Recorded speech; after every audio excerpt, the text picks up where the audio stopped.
Howdy everybody.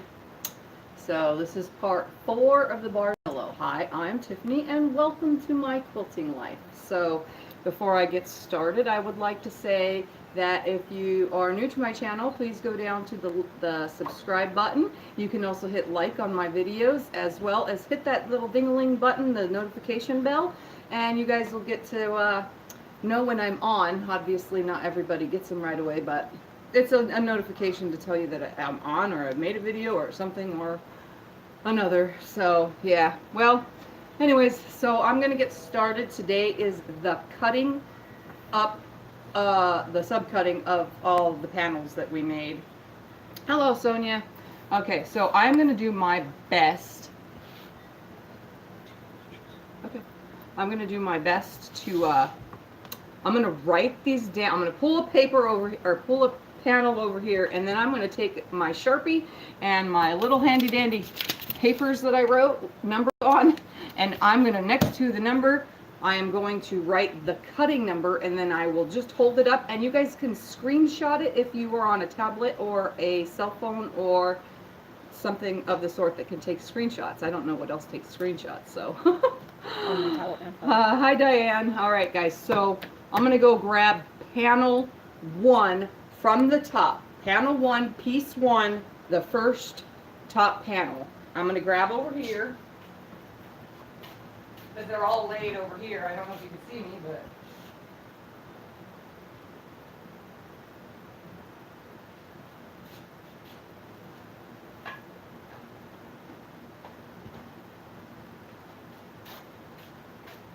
I went ahead and just grabbed 1 and 2. So I'll put, hello Vicky, hello. How is everybody today? All right, so I'm gonna set that over there. I'm gonna keep this next to me, grab my Sharpie.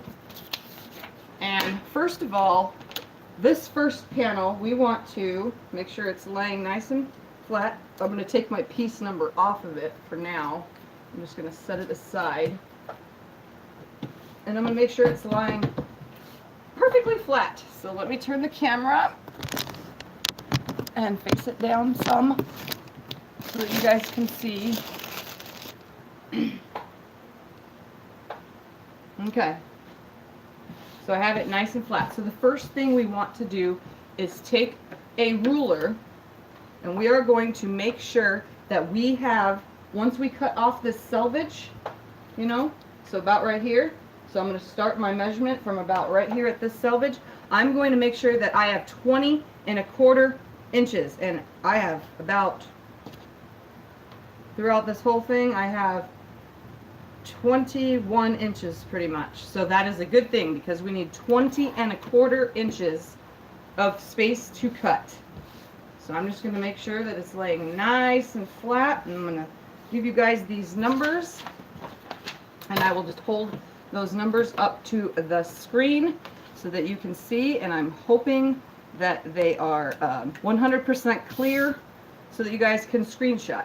So cut number 1 is going to be 3¼ inches, and when I write 3.25. When I say 1½ inches, I'm going to put 1.5. You know what I mean? So that's how I write it, just letting you guys know.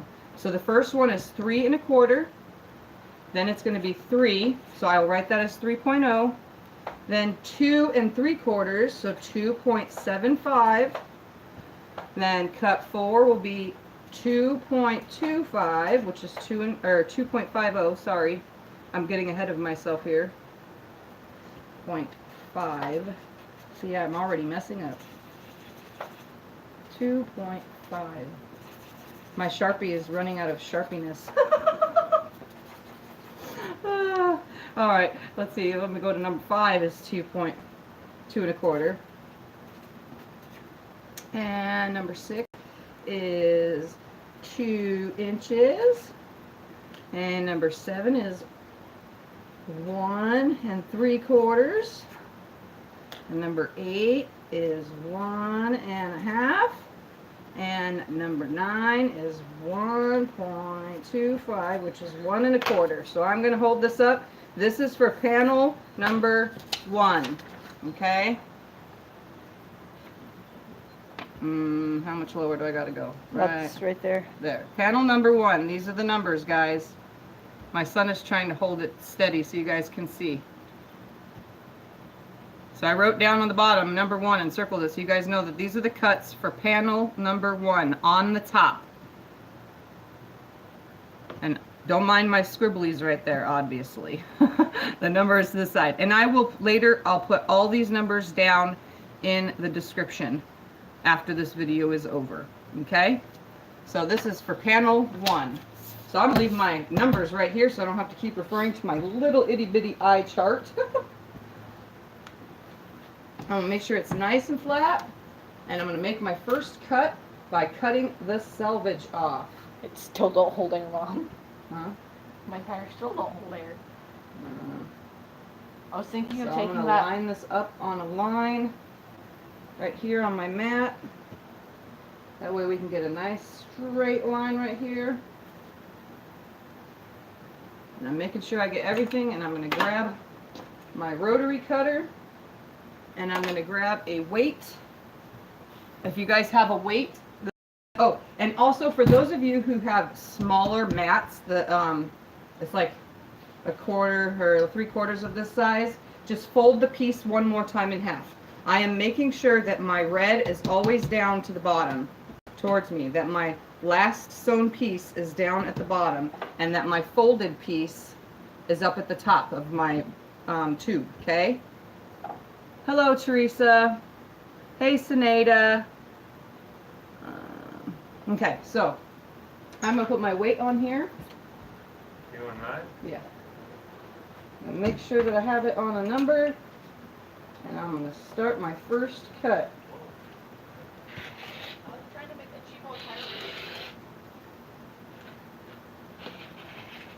And it's good to have a nice sharp blade on here, guys, because these are a lot of seams. Even though I'm only doing one at a time.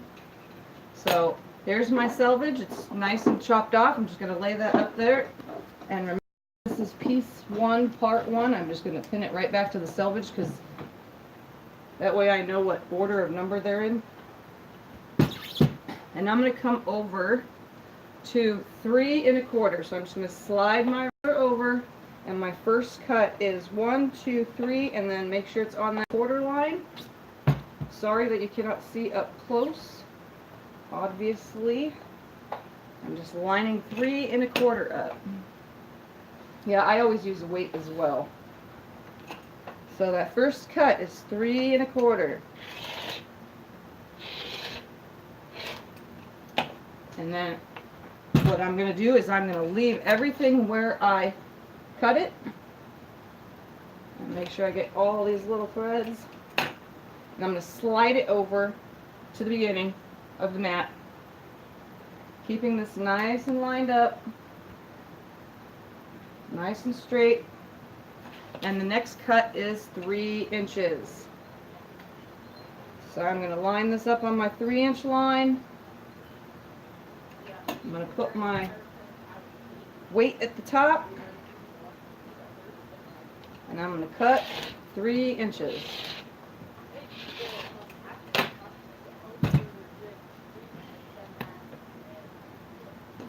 Sometimes it just misses that ever so slightly. And I'm just keeping them in order so that I don't lose my order. The next cut is 2 3/4. 2 3/4. Remember, we're working with piece 1, part 1 from the top.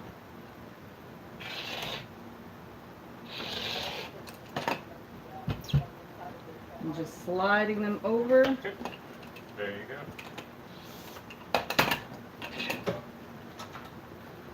The next cut is 2 1/2. So I'm going to line it on my 2 1/2 inch. I'm lining from my ruler, guys, so let's see if I can align this better right there. I'm using my ruler for my measurements because I cut right-handed. If you are left-handed, I don't know what to tell you. I guess you would just do everything upside down. So this one is 2 1/2.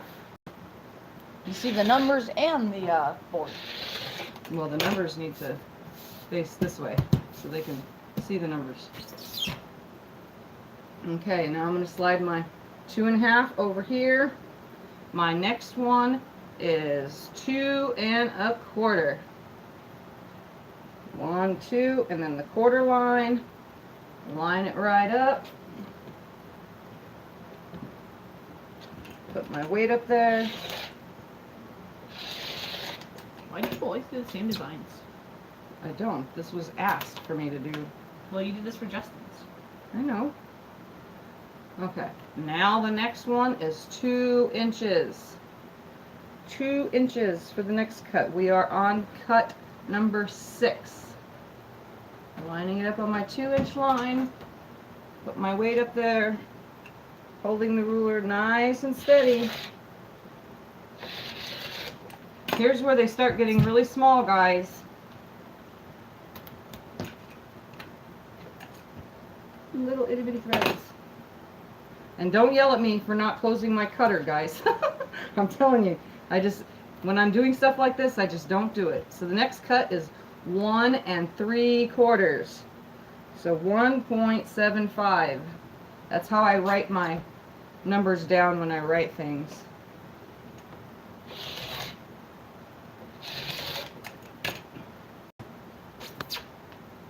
Move it out of the way. Notice they're just staggering down more and more. The next one is 1 1/2. So I'm lining it up at 1 1/2, making sure my piece is still straight because for some reason it's starting to not be straight.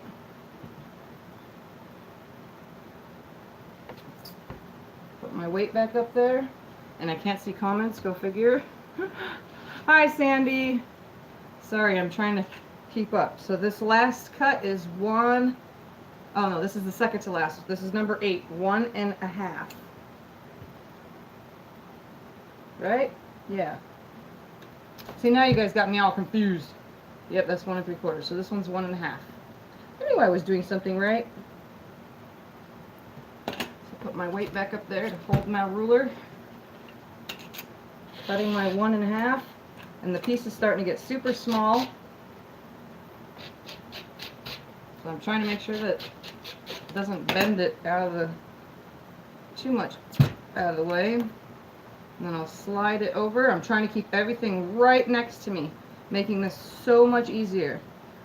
Now the last one is 1 1/4. Yes, it is very thin, but just wait till the next cut. It's the thinnest. We're not going anything smaller than 1 inch. Just thought I'd let you know that. But see why I wanted to make sure that we get the full amount of our strips, but making it in sections was so much easier. So there's that. This all came off the first one. So the first panel is cut up. So now I'm just going to slide them on top of each other nicely without knocking them out of order. Now this is the point where you guys can take your little pieces of papers or stickies and put a note. This is 1 2 3 4 5 6 7 8 9. But I'm not going to do that. I'm just going to line them on top of each other just like this. And they're just going to stagger on top of each other. And then I'm just going to take all of them right here and slide them on my ironing board, leaving them in order. Alright, so that's one. Now let's go to number 2. We're going to do panel 1 and panel 2 first, and then we'll sew them together, and then we'll sew together panel 3 and panel 4. Okay? So I'm going to put this up here out of my way.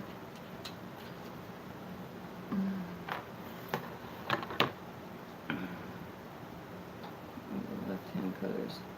Maybe watch Jimmy down cut. She's left-handed. Yes. So if you guys have left-handed issues, go over to watch Missouri Star.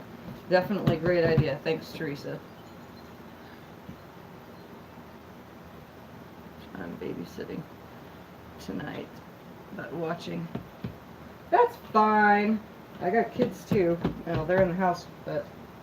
Alright, so this one, the selvage, is out to our right, and the original cut where it was closest to the thing. This is why we sewed them the way we did. So it made one long panel. This is the second piece now. So we're starting from the non-selvage side, and I'm going to make sure all of it comes to a line so I can make my first cut. And that should all be next to it.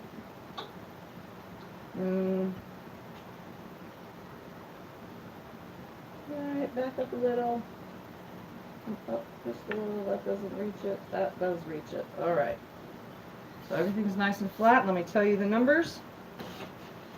Alright, so, oops. Cut 10 is now, we need to make sure we have 19 3/4 of an inch. So I lined it up on a line, so I do have plenty. I have 21 inches, which I'll have most every strip. So cut 10 is going to be 1 inch. That's the smallest we will go, guys. I don't go any smaller than that, especially on Bargellos. It's kind of hard because you're matching so many seams. Okay, and then the second one is 1.25. Oh, now you're going bigger. Number 12 will be 1.5, which is 1.5. 13 is 1 3/4. 14 is 2 inches. Want this 1.25, then 1.5. Yeah, these are going down now. It's going back up, sort of. It's going to go But back why up is just it starting at 1 ever- inch? Because this one's ended at 1.25. You going to try to confuse my watchers? All right, we're at number 15. We got 2. Now we got 2.25. So 2 1/4. 16 is 2 1/2. 17 is 2.25. It goes back down. 18 is 2.0. 19 is 1.75, and 20 is 1.50. I'll add my zeros on my halves. Alright guys, let me hold this up.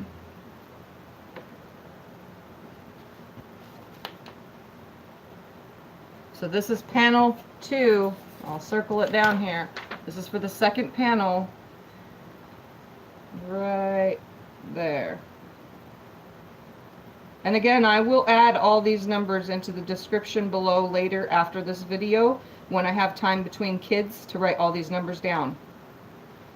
So these are the next cuts that we're doing.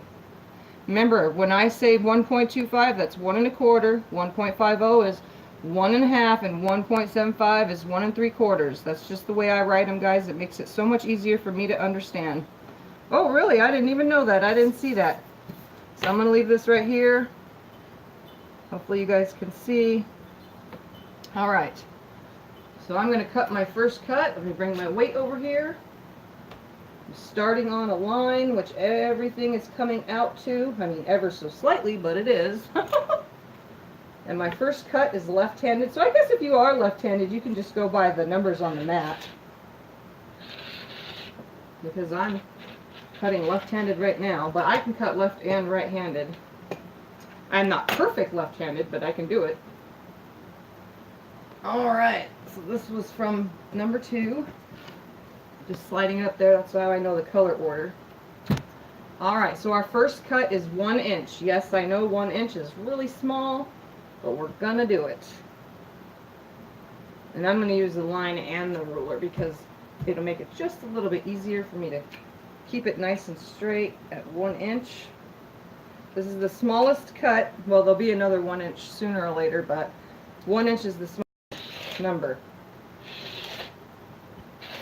Okay? Move that out of the way. Let's get these little itty bitty strings. Alright, so I'm going to move it to the beginning. The next cut is 1 1/4. Lining it up. I'm hoping you guys could see everything nicely. Keeping it lined up on 1 1/4.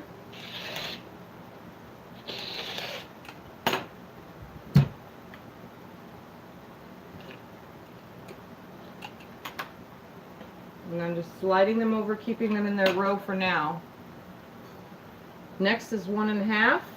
So we're going back up, but not for very long. And I'm hoping you guys like the fact that I did it like this. You guys will see when it comes out. I'm hoping that it looks amazing. We'll see. Not everything I do is awesome. Alright, so we're at 1.5. And again, I do highly recommend a fresh blade, or as fresh as it can possibly be, because we're cutting through seams. Plus you got to take into account these little nicks that are in your mats, which I seem to have a lot of. Okay, now we're going to 1 3/4. And I still, like Teresa said too, we highly recommend the weight. The weight is what helps you keep these, especially for Bargello, the Bargello quilts. It 100% helps to have a for that extra hand, because pieces are a little like tiny, and then they get big, and they get tiny. All right, now I'm at 2 inch. I'm gonna line it up on my 2 inch mark. Put my weight down. Yes, my internet is working good, surprisingly. Just had a few settings to change it the other day. It wasn't that horrible. I don't know why it just kept dying though, but they said it was just because of the settings. I'm not sure. Alright, so now we're at 2 1/4.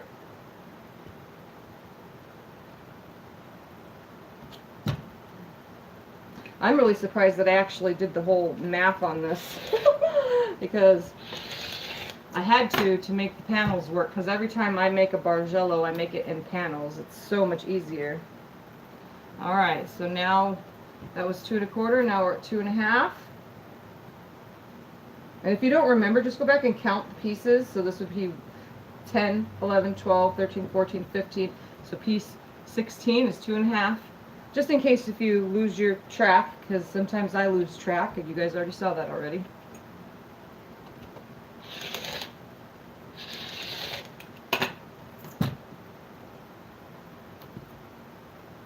Now we're at back down to 2 1/4.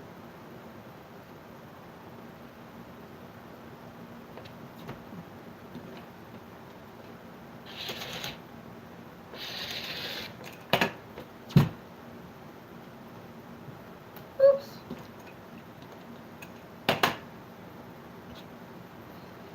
Straighten this back up again.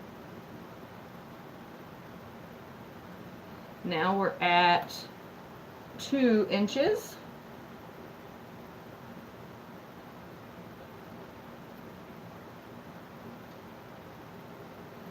Lining it up and making my cut. If you leave your rotary cutter open like I do, just make sure you move it out of the way and your handle is facing down to where you can grab your handle and not your blade. Just as a side note for those of you who do leave it open or accidentally and you think it's a bad thing, I leave mine open quite often, especially when I'm in the middle of a project like this, because constantly closing it and opening it and then I forget to open it, and yeah, it just, I don't know, seems hassleless to me. So now we're at 1 3/4.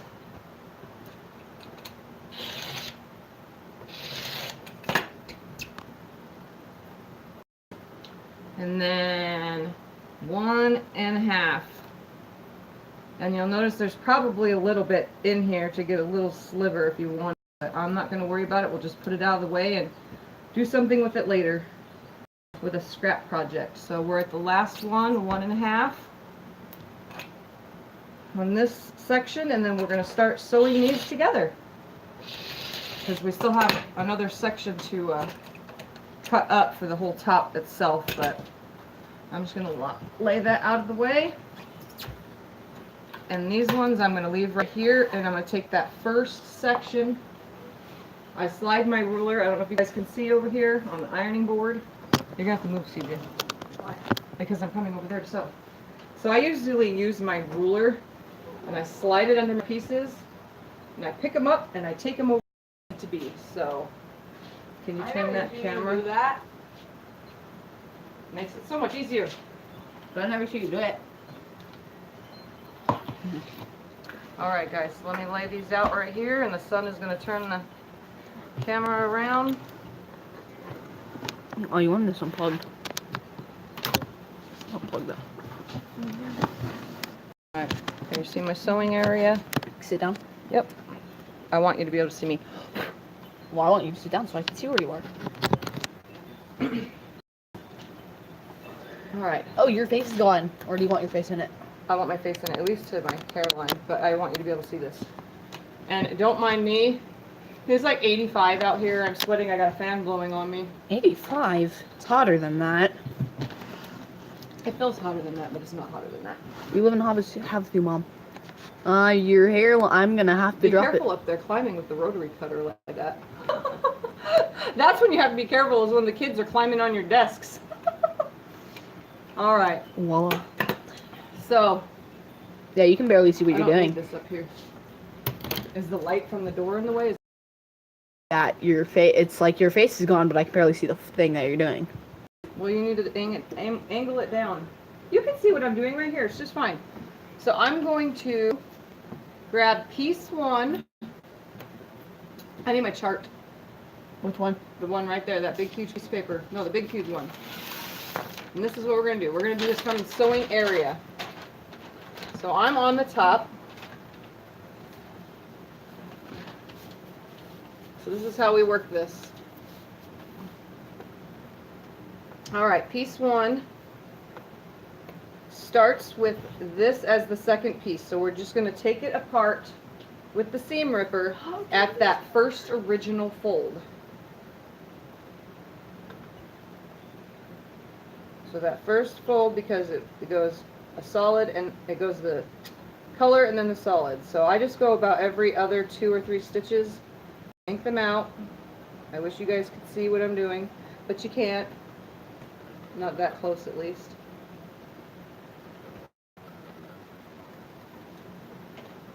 CJ, we close the door because it is pretty.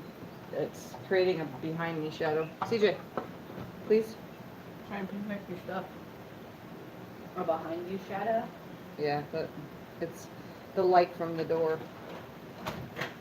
All right, guys, and I'll face the light down to me. That way you can see better. Is that better? Nice and clear? No. So I'm just taking this first piece apart. This is the only part about making a Bargello, is the taking things right back apart again. Unstitched, but there is a method to this madness, let me tell you.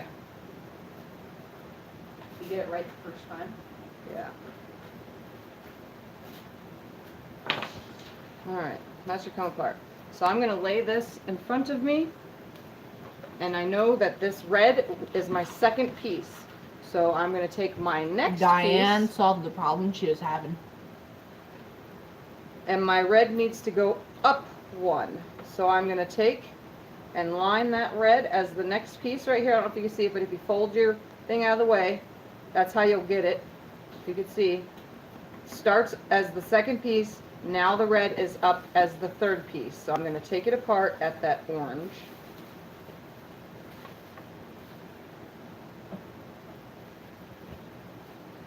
And I kind of just, sometimes I'll lay it on the floor, but unfortunately in the angles of my camera, it's kind of hard to lay it out on the floor. So we're going to do everything for the sewing area, especially because beginners have just their sewing table. So having your project right in front of you, as I've always explained, actually helps. So I'm just going to do it from right in front of me and build as I go. I'm just taking the stitches out.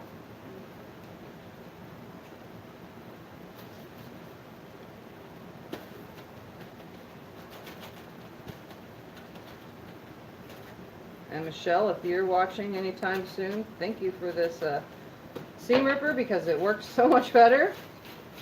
All right, So this one now stacks up. So I'm going to sew these two together. And now this is personal preference. If you want to pin every junction, go ahead and pin every junction. I, on the other hand, do not bother with pinning every junction unless it's something I really, really, really must do, like show quilting. But this is just helping you, but you're following along. You have the choice to pin if you want to every junction. So what I'm going to do is I'm going to pull these down to the beginning. I'm going to lay it right sides together. And remember when we pressed our seams a certain way? They are going to nest every time. So there is really no need to pin. So I'm going to line it up, and this is going to lay so flat because every seam, one is going up, this front one is going down, and every time you come to the next one, even when we junction over to the next set of pieces, it's going to be the same exact thing. They are going to nest because we pressed all those opposites. So section will line up opposite of this section no matter what we do. And if it doesn't, you just flip it, but they should all 100% line up. Alright, so I'm going to put it under here and I'm going to sew a 1/4 inch seam. And I'm going to just slightly back stitch right here on the top of this one. I don't normally, but because I'm going to be moving this around quite often, I want to make sure that I back stitch. So I'm just going to every single seam, holding my finger at it, to the next one, to the next one, and they lay nice and flat. Those junctions are going to be perfectly lined up. Keeping those pieces together. And I might have to add this. This machine today started acting funny, and I had to take it apart, and I did some cleaning and some other messing around inside of this machine. This isn't going to last very much longer. So like I've told everybody before, I don't recommend these Brother machines. Just because it's cheap and it's from Walmart, it really is cheap and it's from Walmart. They are mass produced. These specific Brother machines are mass produced for Walmart to sell. So I highly don't recommend these machines. If you have the money as a beginner to go out and buy a really fancy Janome or Bernina or whatever, all these, a FAF or anything like that, go buy it. If you have the money, buy it. Don't buy these cheesy machines. I mean, if this is all you can afford, buy it, but you're going to be buying another one in less than a year because this isn't even a year old. I have gone through so many of these machines, and this one's already failing on me. That one that lasts you a year. Then you got the other one that lasts you a month. Then you got this one. Yeah, the one before this didn't even last a month.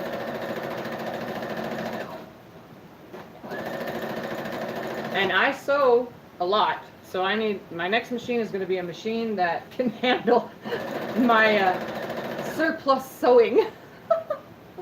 Someday my Juki will be my permanent machine. But I do need something to be able to do applique here and there,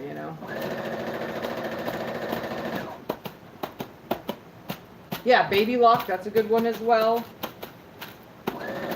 There's so many, even Grace machines. I think Grace makes a small machine too. I don't think they make too many, but I think it's a small one. HQ makes You got a small ones because I saw them at the quilt store the other day. Not the other day, last I'm week. just saying, Huh? that Juki does not go with that frame. Well, it does, it's just. I've already told people that. I'm back at stitching at the end. I'm going to pull it up.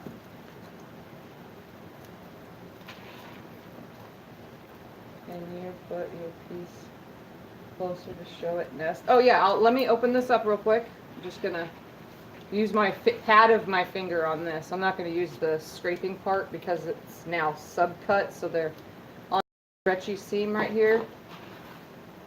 But I'm just using my finger to open it up, and I will bring it, unless CJ can hurry up and eat whatever he's eating, and Cereal. face the camera down. I'll just pick it up and show you guys. That's kind of hard to do. I'm just kind of finger pressing it to the right. I'll probably do that with every single seam, but let me bring this up so you guys can see. This is what we're looking for. Remember I said you could take your fingernail and just go straight across the seam. You guys see that? That's just from finger. Just from finger holding those seams. Look at those junctions.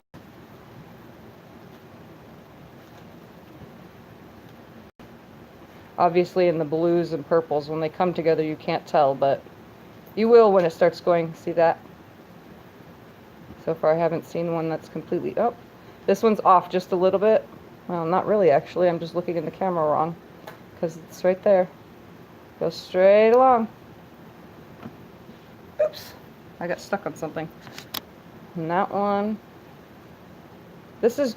Without pinning, you guys can accomplish this. I know you can. Look at that.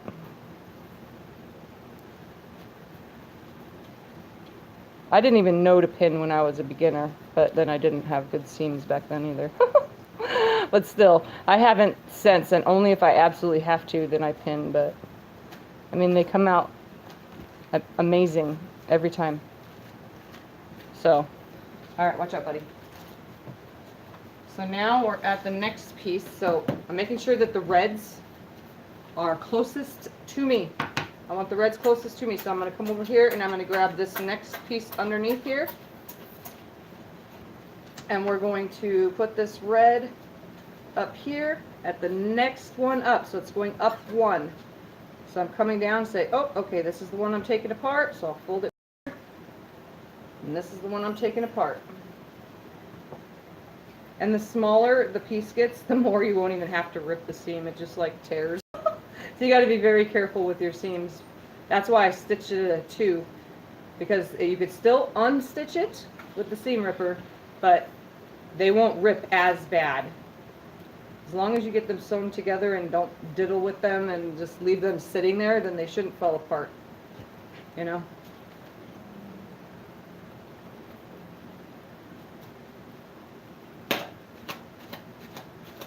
He's kind of helping me today. It's because he couldn't fix his bike to go out and ride his bike. His tubes popped in his bike, so he wants to get a hold of his dad to see if his dad will get him new tires or tubes or something. Well, I think he needs new tires. I need and new tubes. tires. Do you see my back tire shredded? So he hasn't been able to ride his bike for a while because the Arizona streets tear our stuff apart. So No, here's it lined up. You can see it stacks 1, 2, 3. And according to my chart, we're going up 1, 2, 3, 4. On the 5th piece, we're going to come back down again. No, Mom, it's So, not the street. It's just how right powerful. sides together. Mom, Bring it all the way to the top. Mom, it wasn't my it wasn't the street. It was my tires. It was my brakes. Cause Do you have my a brakes were plastic powerful. on your machine? Plastic what? Mom, the What? outside of it's plastic. No, I don't know. She's asking if I have plastic on my machine. Like I have this on my machine. Is that what you're talking about? My cover, which is my shower curtain. It keeps pieces from falling through all the cracks. So I'm going to line these up. I'm going to nest this first seam right here. If I can get it to stay on my lap. It's best if it just sits on your lap for the moment until you get that first seam in there. Hold it down, put the presser foot down and give it a stitch, back stitch real quick, and then line it up and go. So what do you guys think of those seams? You don't need pins every time. These are pressed, if you follow the pressing ways that I was showing you in the previous videos, they should nest right up and lay perfectly flat.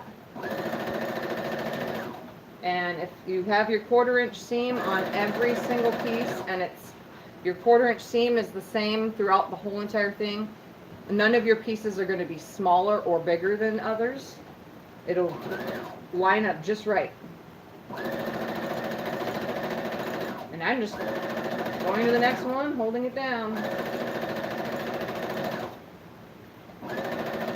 And I have to say, I rarely press seams open. I know some people press their seams open, but like with this kind of project, then you would have to pin if you press your seams open. Because what would happen is, then you have to attempt to align everything. I suggest with like this Bargello quilts, anything with Bargello style, it's best to just alternate your seams.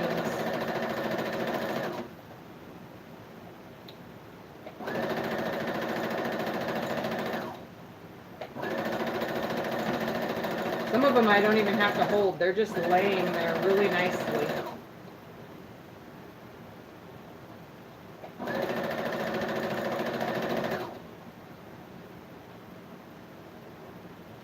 So this one got itself turned, but that's okay because we're going to make it work. And I'm going to pull this extra thread off of it because I'm going to back stitch right here at the end.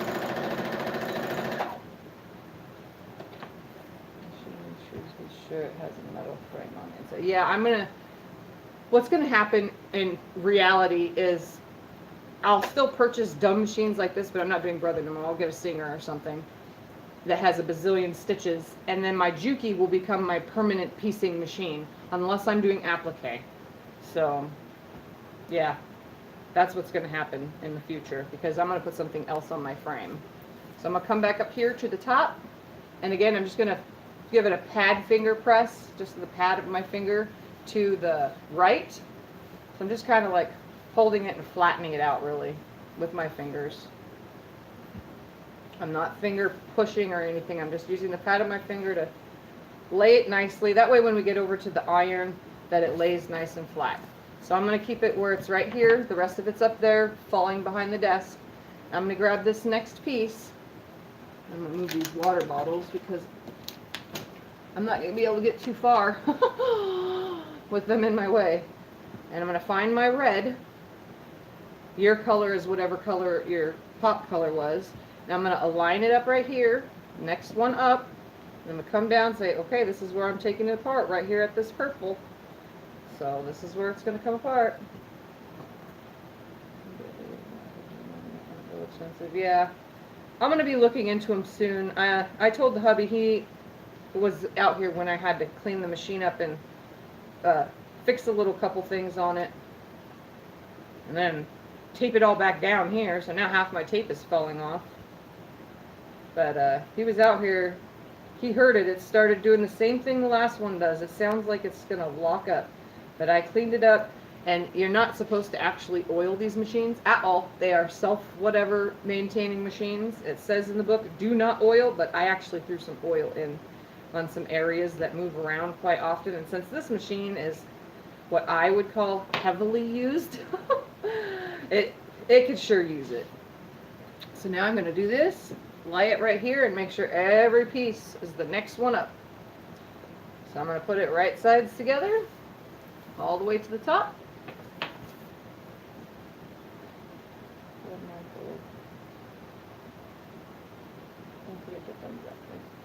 Okay, I can't see all these comments as fast. Don't forget to thumbs up. The 4-month-old baby is having fun watching me. How cute. Okay, I caught up. I think I caught up. Yeah, I caught up. So yeah. Again, I'm just going to give it a little bit of a back stitch. And it got stuck again. All day this thing has been getting stuck. And I've been rethreading. And it hates me.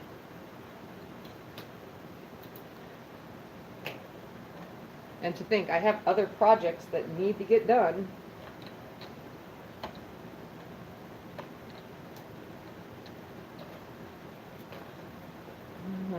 And then I kind of have to pull this stitch out because it made a big, huge knot back here. I don't want that big knot back there.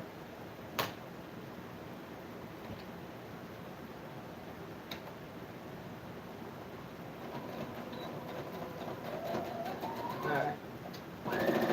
And every seam should just nest pretty much all on its own.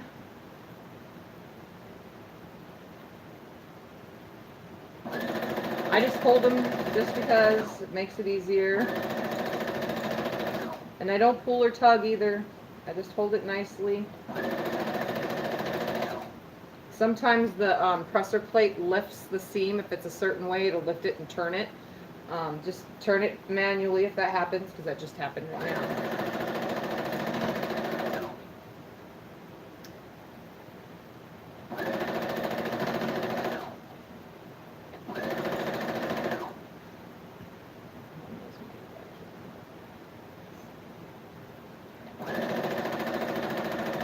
I think I'm not going to do any more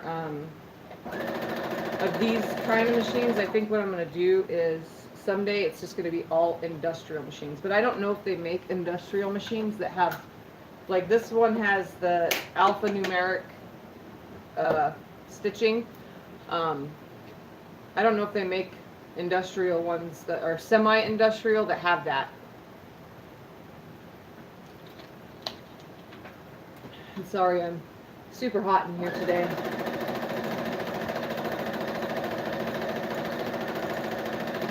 And notice I'm not really doing anything, I'm just barely putting my finger on these seams. And I'll show you in a second this next round of seams. I'll show you. Just so you can see. I'm not even barely holding anything, I'm just lining them up and they're on their own. As long as you're watching your 1/4 inch seam, it should have came out perfect every time. See, it flipped that stupid thing again. So there's one seam every time that we're going to have to turn because of the pressing order. Stop doing that. And down here, finger press, or back stitch, why did I say finger press? I'm a moron. So there's one seam that'll be flipped every time, and that was the joining seam probably. So I'm just going to come over here and I'm just going to pat it to, finger pat it to the right, just to open it up. Yeah, that's what I used to have. I had a bunch of Brother machines in Kenmore. So far, since I've been in the last almost 4 years now, because December will be 4 years. Well, November, the end of November, early December. In the last 4 years, pretty much, I've gone through, this is machine number 12. 12 machines in that short period of time. There was Brother, then Kenmore, then Kenmore, and then Brother.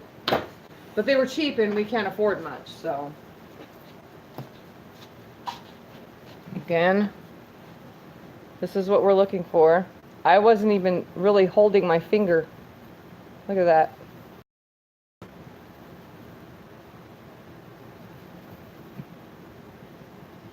It doesn't take much effort if you keep those seams properly pressed in between, you know, 1/4 inch seam. As long as they're good, it should be good every time, you know. And it lines perfectly up.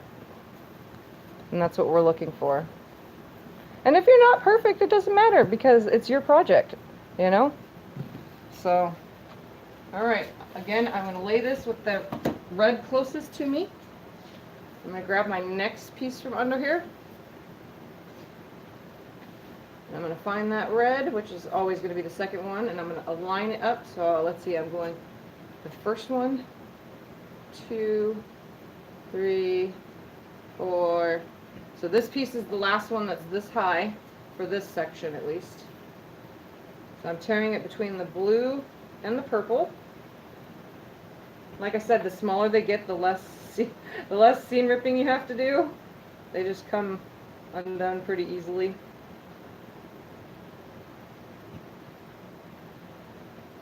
Oh my god. Maybe I should get glasses so I can see better. Like some magnifying glasses. Some bifocals, so when I'm looking down it's okay, but when I'm looking regular it's nothing. Just clear glass.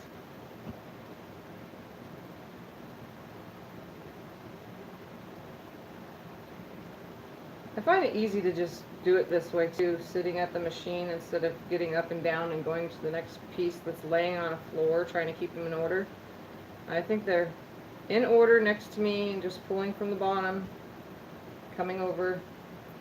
Alright, so this is how it goes. Right sides together. Bring it onto my lap, come up to the top.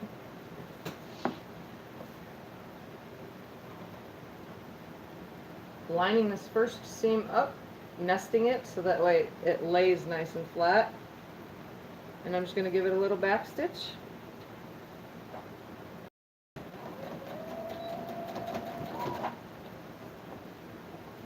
I'm just going to lay it here nicely. So that 1/4 inch seam all the way down.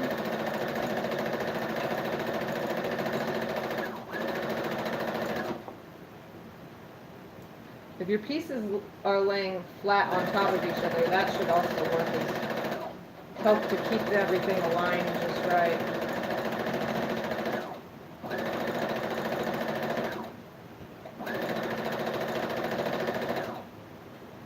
That stupid presser plate just flipped a piece. I just lifted it up out of the way.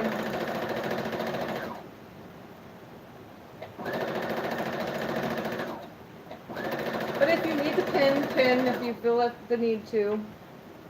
It's a lot of pins though.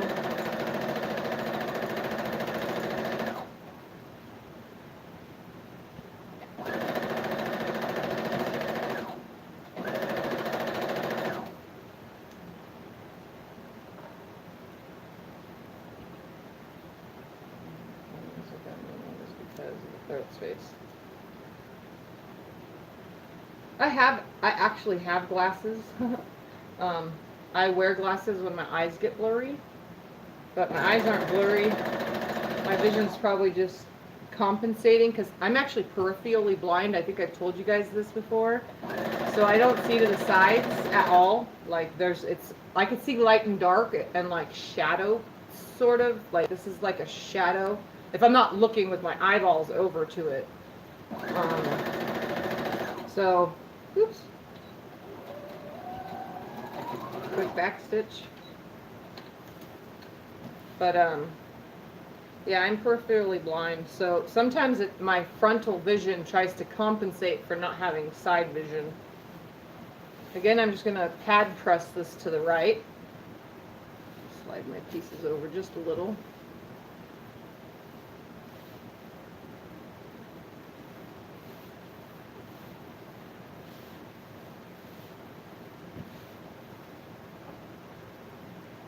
So far, it's looking really cool. Me likey. All right, so now the next one we hit. We're at 5, so 1, 2, 3, 4, 5 is up. So number 6 goes down 1. So I'm gonna pull from my little pile here. Put my little chart underneath it, I guess. Pulling my next color, and we're gonna take this red, and we're gonna bring it 1 down. So we're going to find that bottom, which is the purple, between the dark purple and the light purple.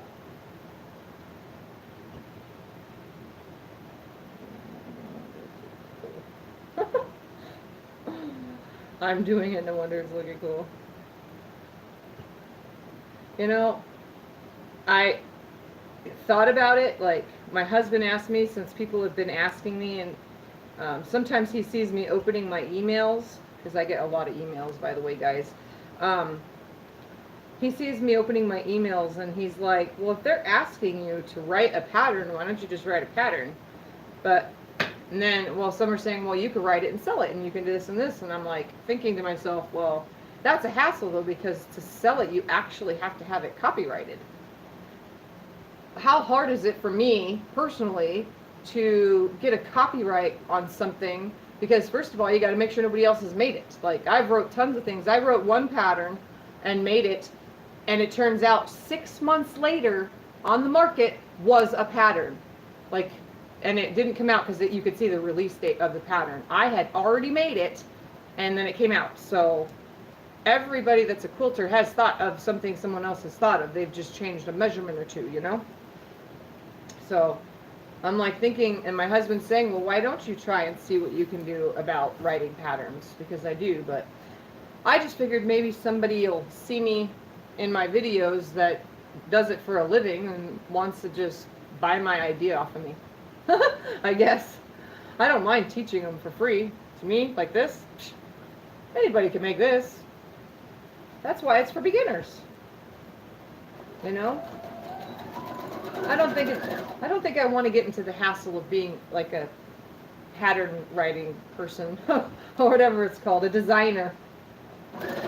I already am a designer. I'm just the designer that does my own thing and shares things for free because this is what I like to do. I like to teach you guys what I come up with. It's fun. And Alexa actually came up with something that we're going to be doing soon. So, heads up for that. I don't know when, but if she can never get her little butt over here and work with me.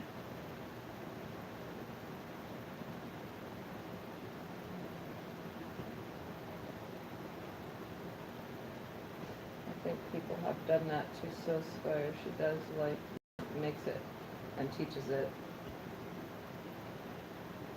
Is Sewspire something that you can, YouTube tutorials? I might have seen them before, I just don't remember the name offhand.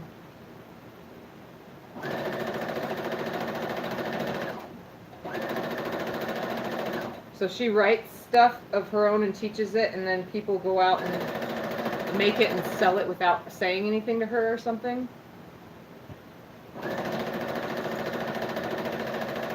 Because if that's the case, that is pretty sad.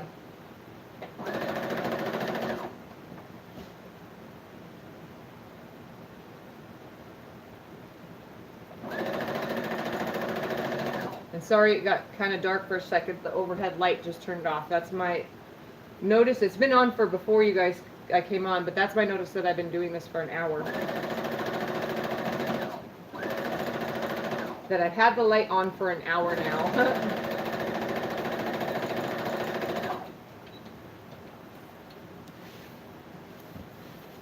Okay, so I'm just going to finger palm press this to the right so that it stays nice and as flat as we can get it for now, you know, while we're sewing on the last of these pieces for this section. So this next one, we're going to keep coming down until we get to piece 11, which is on the next section anyway. So for now, these next 3 pieces just go down. So again, the right is up. The red is right at us. I'll pull this next piece out. Line this red right here where it's 1 below. Come down. Peel it apart right here.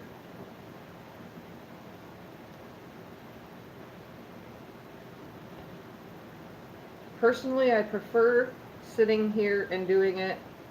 Like I said, you could do it tearing them all apart separately at a separate table and then bring them all to you, but that's a lot of up and down. You guys know me, I'm trying to make it easy by sitting in one spot. Well, you guys will never see me make purses and bags because I would be lost. I wouldn't even know where to start. I only make quilt tops. So you guys could watch all those other things for that. I'll probably go look at 1 or 2 here and there now that you guys said something with the name. Alright, so I'm going to hold these 2 right here. Hold it nice and flat. Push back that seam that's folded from cutting it. I do have to remind you guys that when you just tore that seam apart, or you just seam ripped it and the piece is still kind of bent from ironing it, just make sure you have it held up and out of the way. You know, that way it doesn't get folded down accidentally.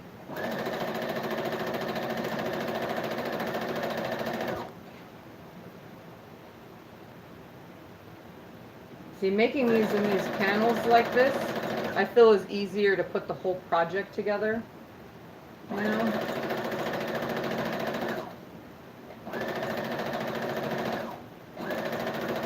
And I will have to walk you through with it because if you guys are doing the same exact thing as me, obviously you want to follow the same pattern lead for this. So later I'll put in the description the cut numbers, but I won't be able to tell you the staggering up number. Once you guys see this after it's together, then you'll get the general idea of it. You can start seeing it come together now, though.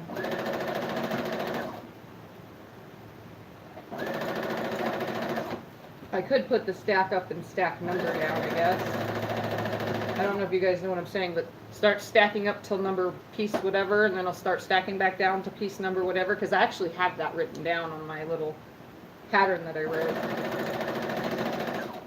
I just can't take a picture because it's in pencil on graph paper, so it's really hard to see.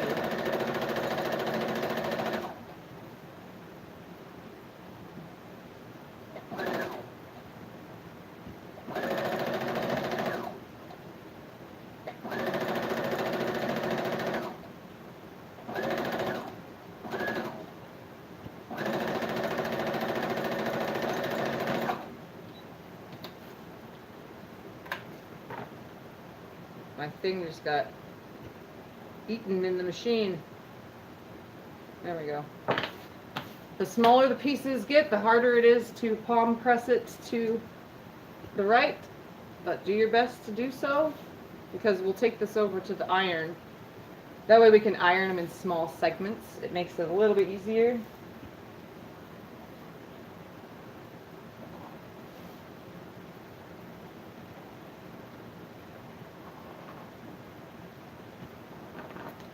Alright, now we're on the next one that we're still going down anyway, so we'll just line this red up where we want it. And we know that we're taking it apart right here at this piece.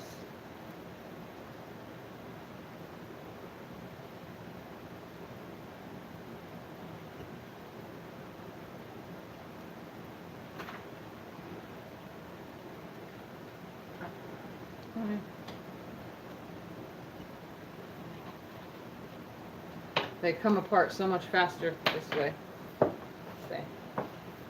Alright, right sides together. Take the whole thing all the way up because it's starting to get really small. Oh no, you lost on viewer. Why, was it higher when you were out here last or something? Yeah. Alright, see how that's folding down like that? That's that where it was pressed, that seam. So what we want to do is just hold the one seam and push that piece down, and then put the presser foot down on it. Take a few stitches, back stitch, and then go.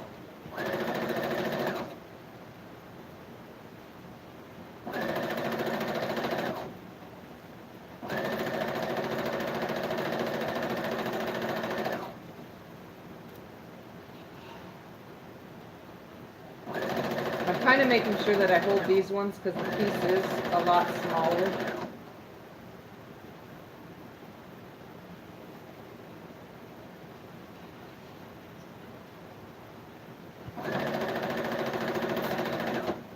Just in case.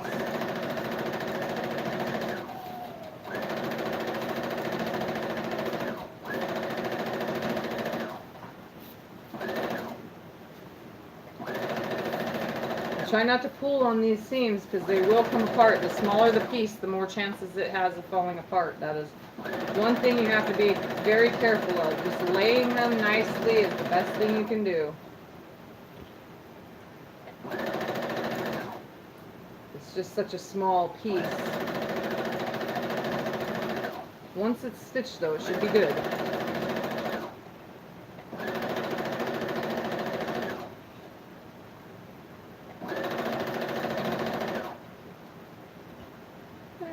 Make sure that's down. Do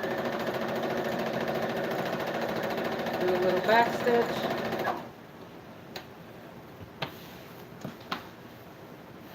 Palm press this to the right side.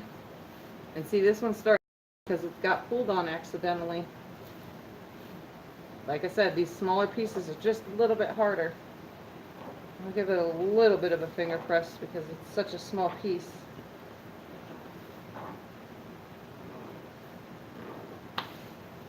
It's not wanting to stay folded. Alright, so this next one is still one more down. So we're at piece 1, 2, 3, 4, 5 was up, 6, 7, 8. We're at 8. It's still coming down. Okay, so yeah, it'll be coming down for a couple more pieces. So this one we're taking apart right here. It's like, flip it back up here without losing your piece and where you want to take it apart. This one's even smaller, so beware. And then that 1-inch piece, that'll be next, because that's on the next section. I like how I was able to put it in sections though, with the measurements just right. That way every panel got the most use out of it. So again, I'm going to put these right sides together. And I'm going to be super careful because some of these are going to start falling apart. And we can't help it because they're just so small. Alright, so I'm going to nest this seam and hold it while I get it situated here under the machine because it is small. I'm going to take a stitch and then a back stitch. And I'm going to slow down just a little to get this whole thing on here without pulling or tugging these. Just going to hold them there. That one wants to fall apart. Just going to hold it nice and tight until it slides under. Don't sew over your fingers.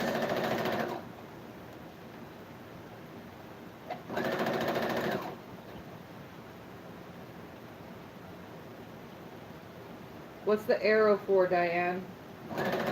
Pointing at your name.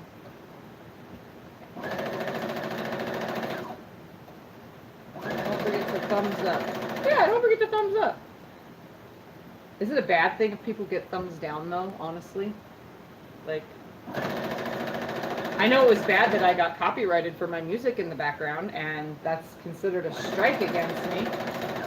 But, I mean, for thumbs up and thumbs down, is it really bad, or is it just not show up in the feed as recommended videos to people because it has thumbs down? Because I've seen lots of videos with thumbs down. Well, on the videos with the thumbs down, I'm pretty sure are less recommended than the videos with more likes. Oh, okay, so they're less recommended if it has thumbs down in it.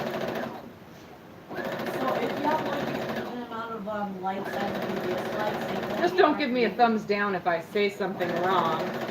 Or if my quilt turns out ugly, and I'm so sorry because I said sorry when I first started. I made sure I warned you guys. I wrote this in my head, put it on paper. It looks good on paper, but does it look good on fabric is the thing. You know? All right. So this one's going to be hard to palm press. So CJ, we plug the iron in. We're going to take this over to iron for this section and get it pressed. So that way it's not too much bigger than the ironing board. And then we will sew panel 2's pieces together, and then sew panel 1 to panel, section 1 to section 2 from the top sections, from the top panels. From the top 4 panels. We were going to just sew 1 and 2, and then I'll have to come back later with another video because I don't want it to be too long. So let me turn the camera over to the press so that I can show you guys the pressing. Okay. So I'm going to bring this over here. I'm just going to lay it right here till it warms up. Grab my phone and a drink of water.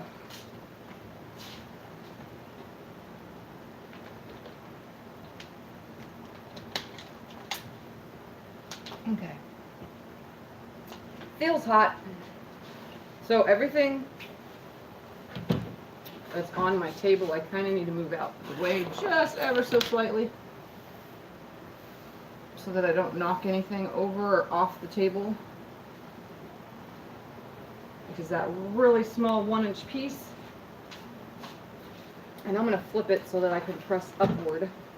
Everything is pressed to the right when we were sitting down. Now it's kind of just going up on the ironing board. The seam is away from me, so that all I have to do is hold it right here and press, keeping this nice and flat. And I'm just using the tip of the iron back and forth just a little bit to push these pieces up, getting it nice and flat without distorting anything. Since I palm pressed it, it's a lot flatter than it should come out really nice. Pull it down just a little, grab that second one, do the same exact thing, just going to start sliding them, but holding the bottom so we don't distort anything. I'm kind of using my free hand to make sure that the seams are underneath me. I can feel them still facing upward.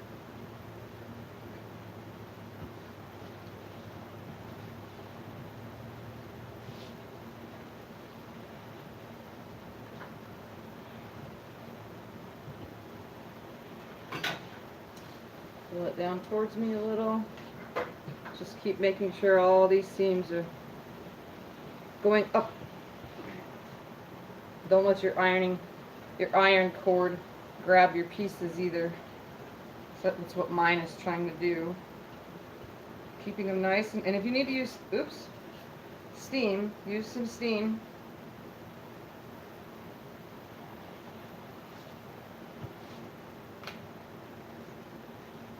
Ladies, please say 10. What? Wait. I see. Trying to put towards thumbs up. Oh, I see 1. Need to say 10.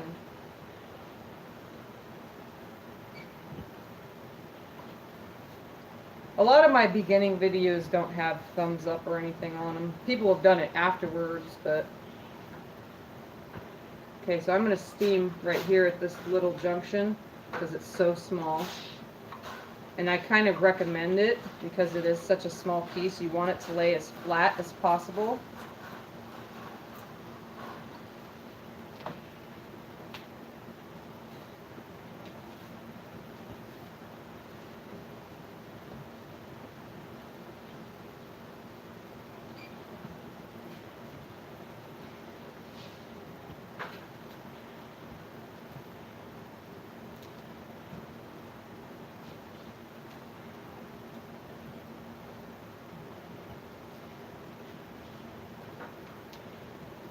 Alright, so I'm going to put this little piece out here, and then I'll show you guys what this section looks like.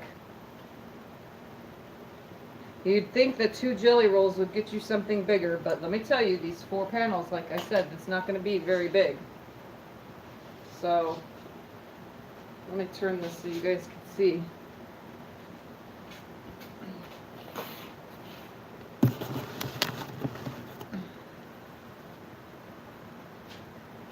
So here's the first part.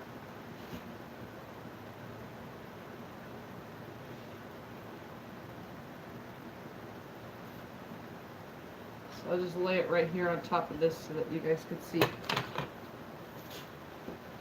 Can you see that?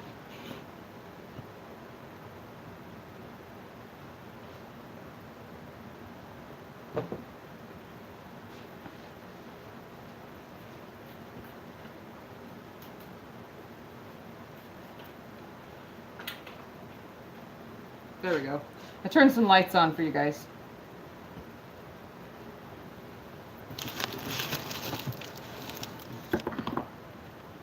There. Is that better? So the next one will start right here, and that's that really small 1-inch one.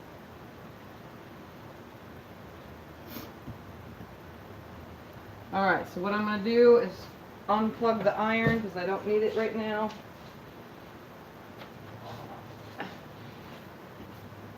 And I'm just going to move this, laying it over here.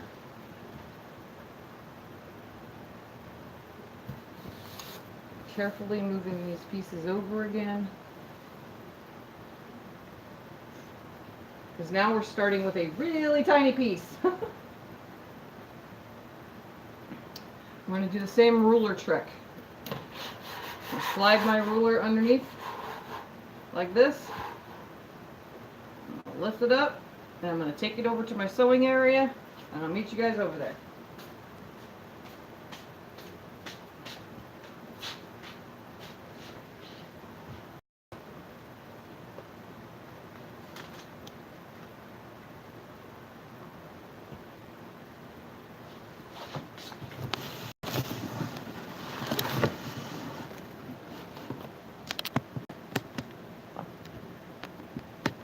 Okay.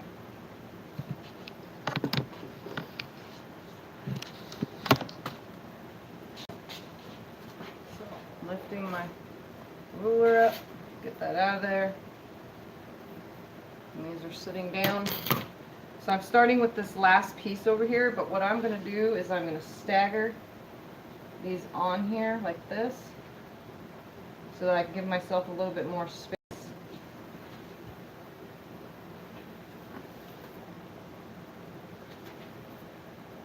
See how much space I open up when I do this?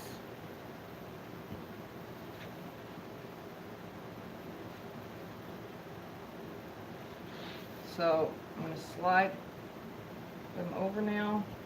Stay. Sliding them over. I got my chart here.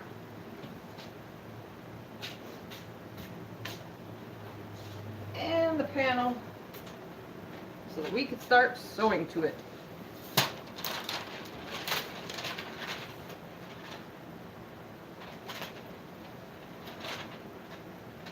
This is the, okay, so like I said, pretend like this is half right here.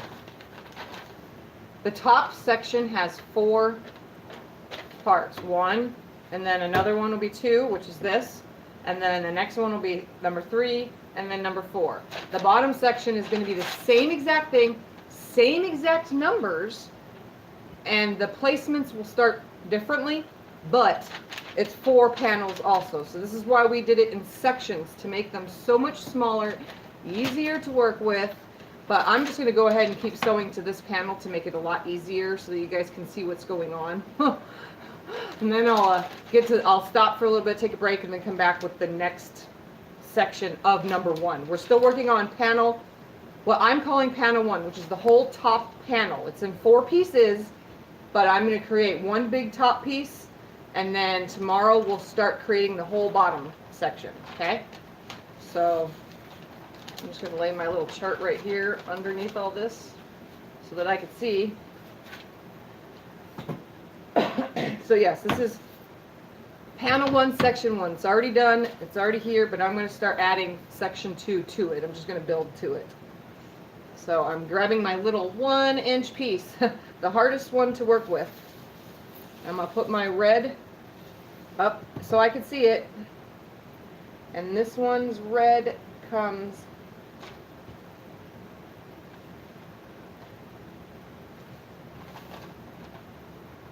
down this way to here.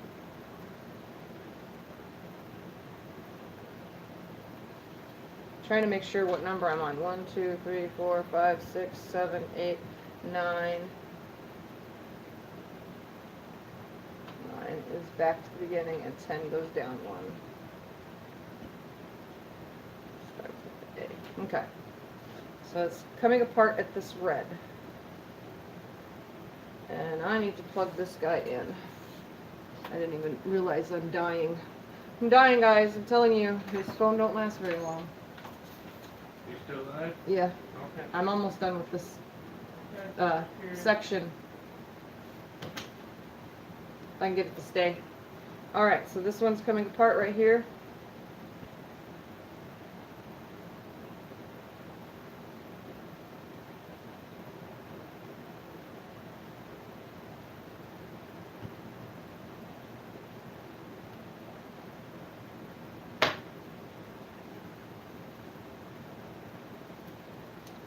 And we're going to lay it on here. Right sides together and come all the way to this top. This little piece is really hard to work with. And I'm sorry for that, but it's what's making the design come to life.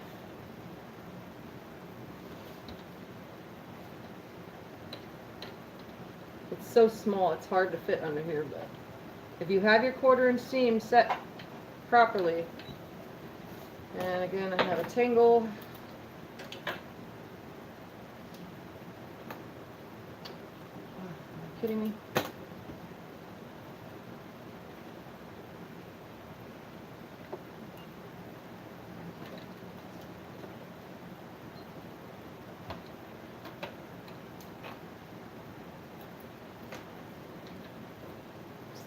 Okay. Let's try that again.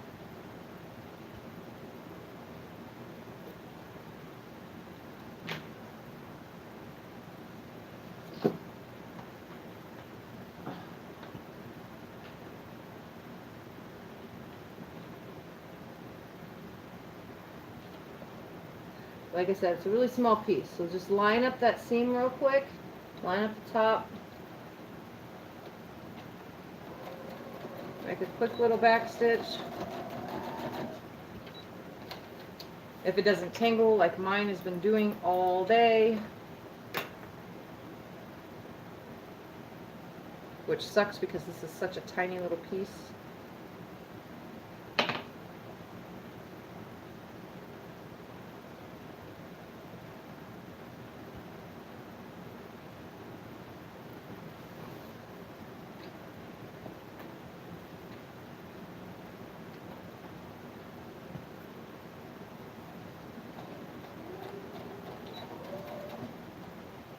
All right.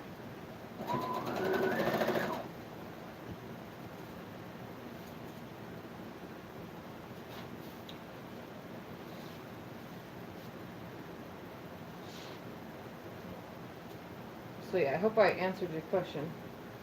This is still the top panel, second panel piece.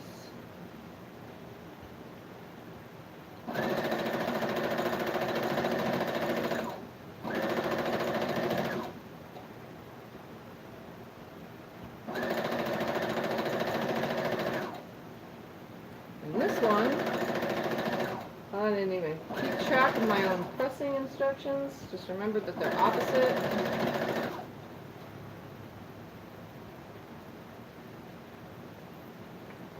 Stay.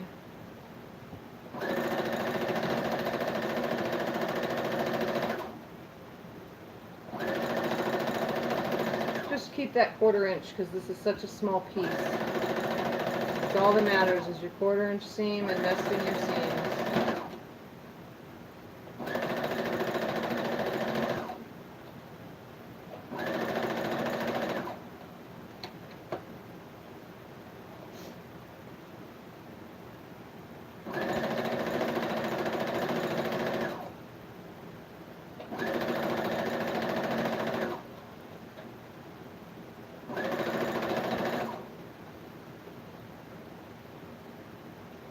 Oh, that's fine.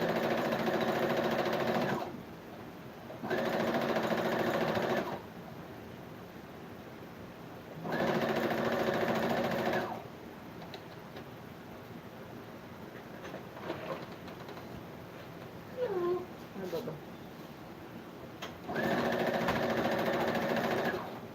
Slowly back stitch right here.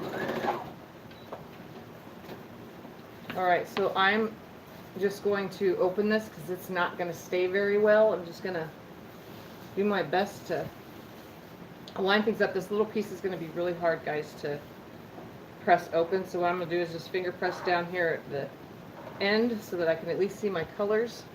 Mom, you So, realize you left this 1, one the whole 2, time? 3. Huh? Oh, close it, please. It's dead now. It can get It's wet. not completely dead, but 1, 2, 3, 4, 5, 6, 7, 8, 9, 10. So piece 10 is down. 3, 4, 5, 6, 7, 8, 9, and piece 10. So I'm at piece 10, goes down, piece 11 goes up 1. I'm just going to put that on the floor next to me. So the next one, the red, will go up 1. So I'm taking it apart at the pink and the orange. So now I'm going back up. And CJ, will you pick up my chart, please? It kind of blew away.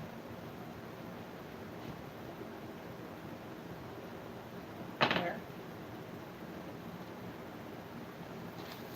And it was hovering too. So now that we're going back up, we are going back up all the way until piece 20, which will end this whole section. So just going to place that right there for now. And since this piece don't fold back, I'm just going to come to the top, put right sides together.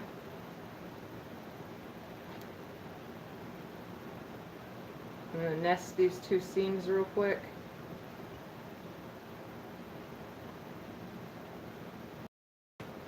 Try to hold it nice and straight. Like I said, this is a very tiny piece that we're hooking it to. 1 inch. I know I shouldn't have went down to 1 inch, but I was trying to make the most of the strips.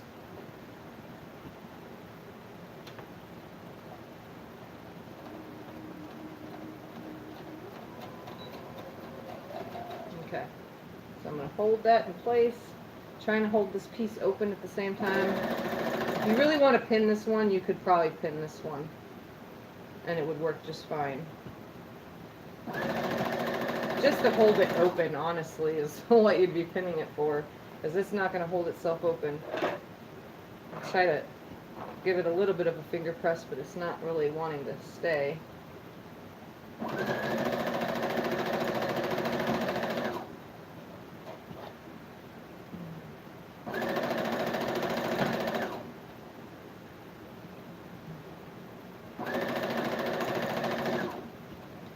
So tiny.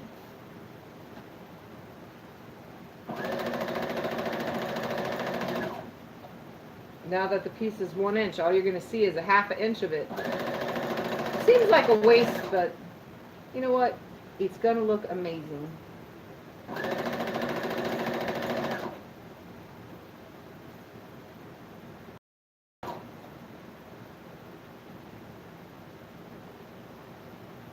Stay. This piece didn't want to stay under here. Wants to come out. Alright, we'll make it stay.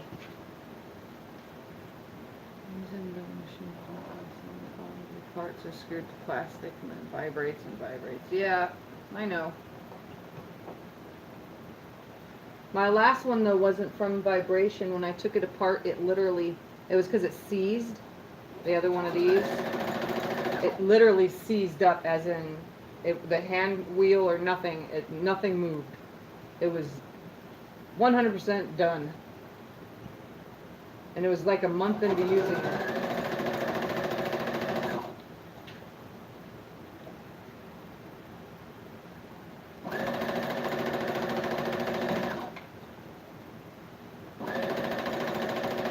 Being very, very, very careful with this one because it is so small.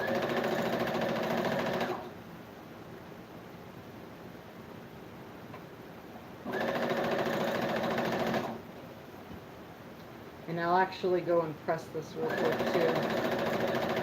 That way it stays open because we're getting bigger now, you know? I want it to stay open.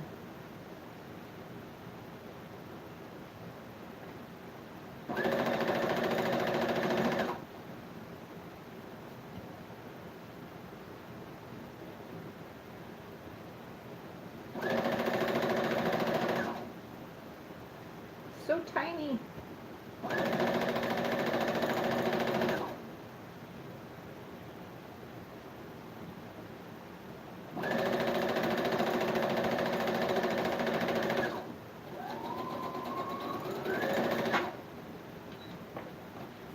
All right. I'm going to press this real quick so it stays back.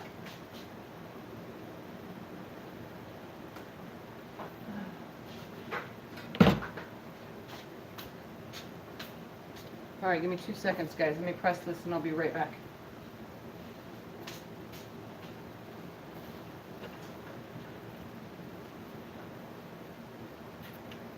I'm going to use steam too, just so you guys know.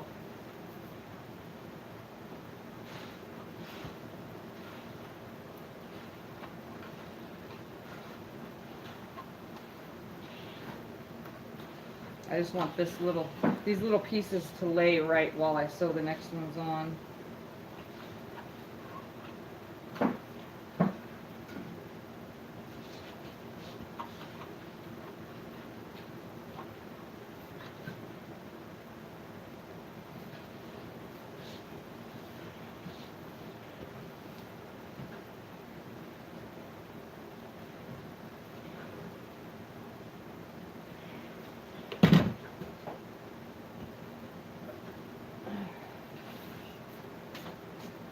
Alright, I'm back.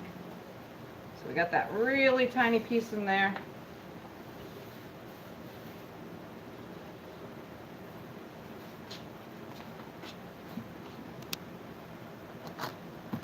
Oh, that's weird.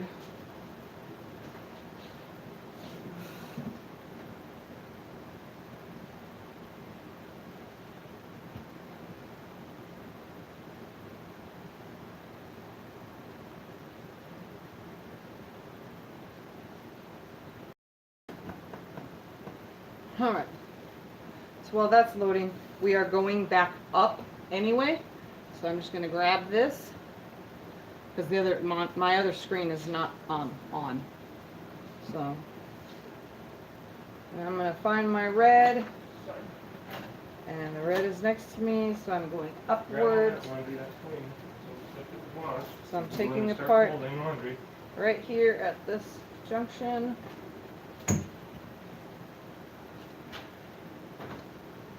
Are you turning the washer on? Not yet. Oh, because I don't want it to dilute my sound in here. Okay, not yet. I'm doing that.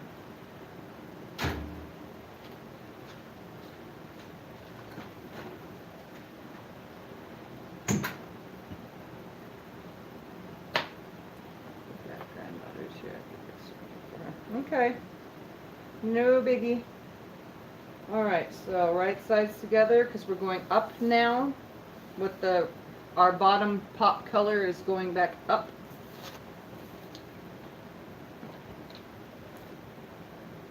And remember this top piece, we gotta just hold it back because this was where that seam was and some of them stick up. We'll just nest that first seam.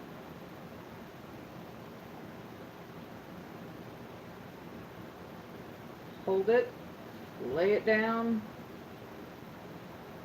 and start sewing.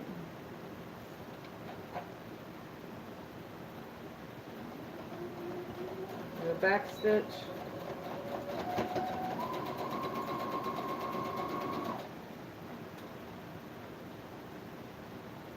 All right, and off we go.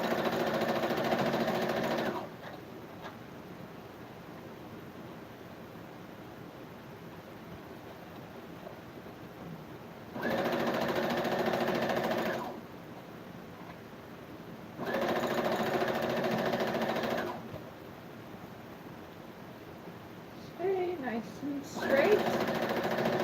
Gotta make sure you're laying it on here. I should have looked at the time while I was on there, guys.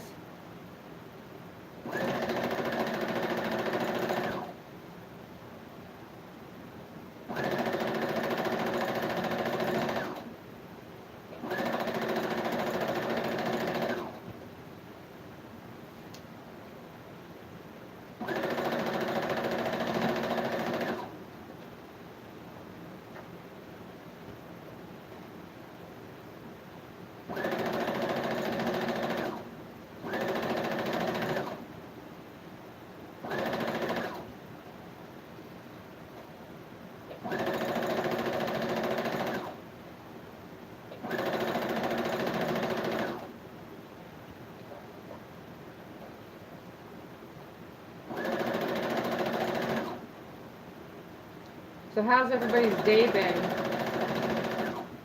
everyone having a good day? Did anybody get any sewing done today?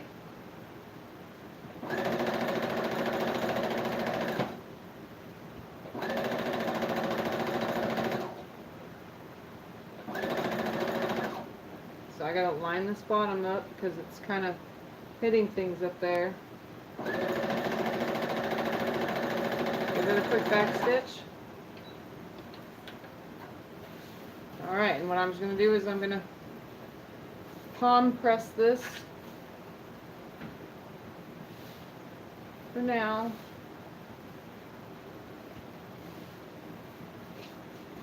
I'm going to take these pieces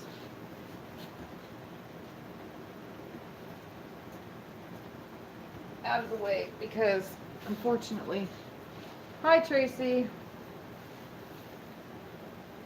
how are you today? So we're working on the Bargello, as you can see, and I'm just kind of palm finger pressing these back.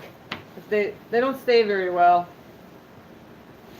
I'm gonna bring it to where I could see the red. So this would be going up. So now I'm showing this one. So I go in between this pinkish purple and purple. Take it apart.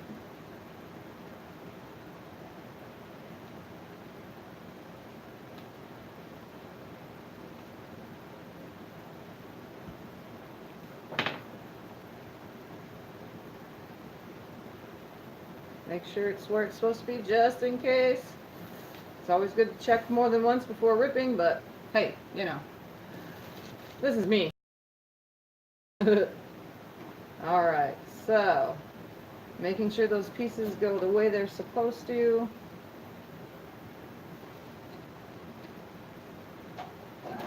Back stitch a little. Nesting my seams, I should say just holding my seams because they're nesting themselves, obviously.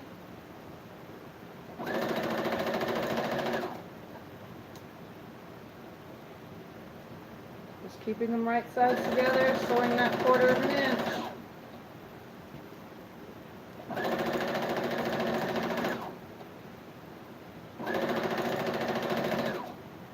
My presser plate keeps lifting the darn seams. Good cleaning today till your back said no more. My back has said no more anything today, but I have to keep going because I promised y'all that I would get this done. Plus, once I start something, I don't care how much pain I'm in. I just keep going because I don't think about the pain. I just think about what this is going to look like. That's all I have in my head right now is, what is this going to finish like? How awesome is it going to look, or how not awesome? It's always fun to see what my brainchild comes out looking like. Because that's what I call these, is my brainchild. My brain thinks of something, I write it down, and sometimes it doesn't turn out that way, and sometimes it does.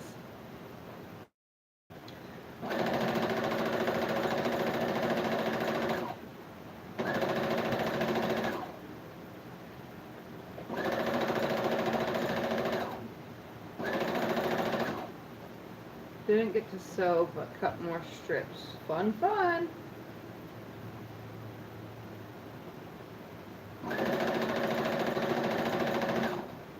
Line these two ends up, making sure I'm folding down that part that was ironed. Come back to the top. I'm using my palm of my finger, or maybe just finger press it just to save some time, I guess. Just a little bit. Without pulling or tugging, I'm just gonna kind of just open it, and I'm finger pressing it to the right. Every one I put on is going to go to the right. And then that when we do the bottom sections, everything will be pressed to the left. Because remember, we're also connecting a top panel to a bottom panel. Things go to the right. The bottom panel, when it's hooked to the top panel, everything will go to the left, so it should nest just right. Check your setting. Check my setting. Setting. I didn't get the notification that you were doing a live. Oh, yeah, you got to check your settings. I've been telling all of you guys. I don't know how I did it from the computer. I did it on the computer one day. I don't remember what I did. I just went to notification settings. I don't know between tablet and phone how it works though, unfortunately. All right, so I'm taking my red one strip higher. So now I'm taking it apart right here between these purples.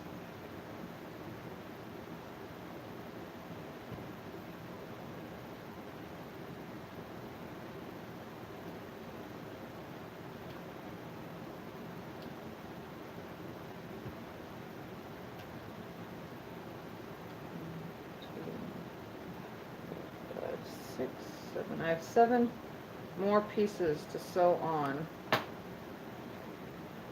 Alright, making sure it's sitting where it needs to. Right sides together as I pull it down to the top.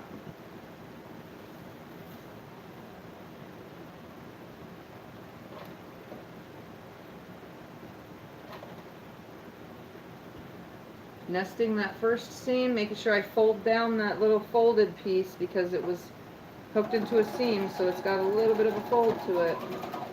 Holding that nested seam and just shooting on down.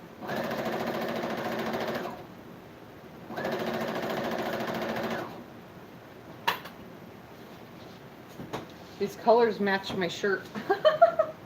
All these greens.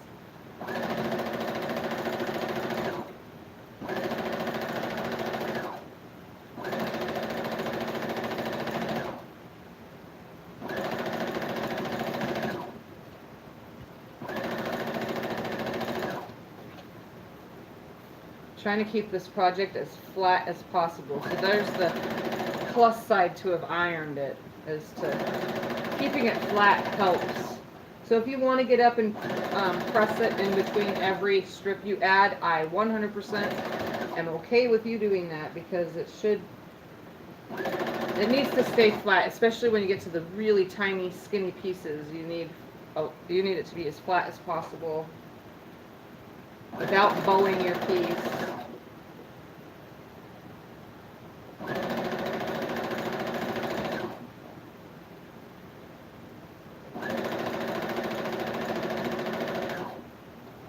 My bobbin is still good.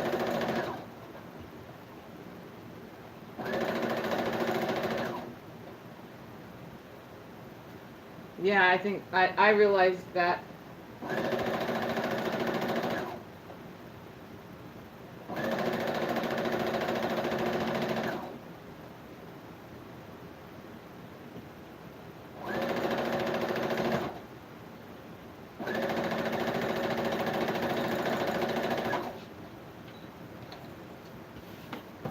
All right, I'm just gonna palm finger press just ever slightly open so that I can add the next one.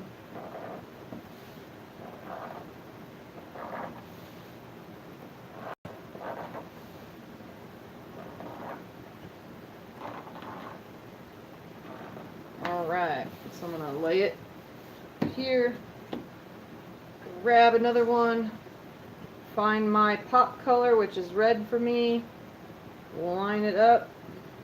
I'm taking it apart right here.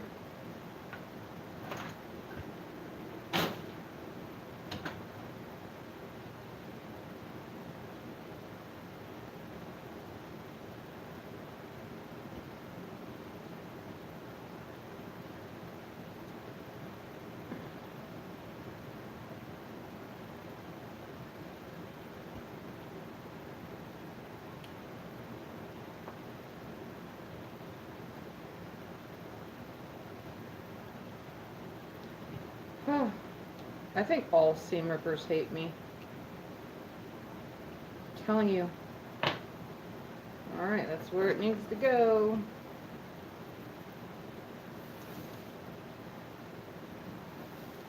Yeah, I can't put mine next to me because of my plugs, the way my plugs are set up out here because of this big table.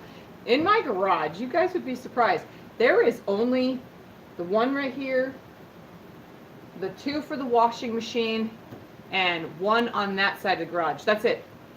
1, 2, 3, 4, 4 plugs. That's it. That's all that's in my garage. Yeah. Oh, and then the one on the ceiling for the garage door opener. So 5 plugs. That's all my garage has. You'd think, you know, people who have garage, you know, use a garage for even people that work on cars and woodwork and all sorts of things, that they would have built a house with more plugs in the garage, but they didn't.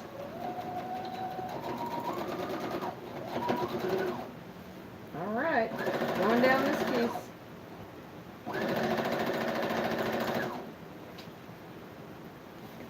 Keeping it nice and flat.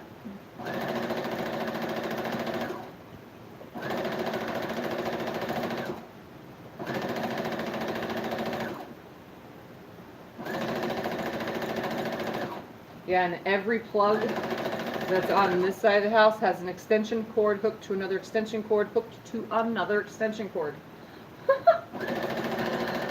Yeah, that's safe, ain't it? So I have to be careful where I plug my iron in. I don't want my iron plugged in on a extension cord, extension cord, extension cord. If you know what I mean. I'm trying to be somewhat safe. Trouble getting his block made. Bobbin issues, broken needle, which I'm going to have to send him some tomorrow. I wish I was with him so badly. Oh, hi, Anna. I didn't even see you on there.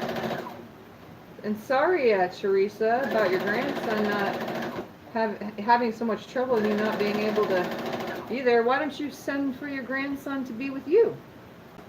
Tell Mama and Dada you're taking the kid for a month.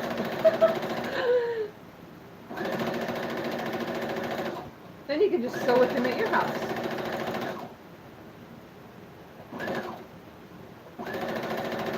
Or why can't you go there now anyway, Teresa? Unless you want to talk about it later.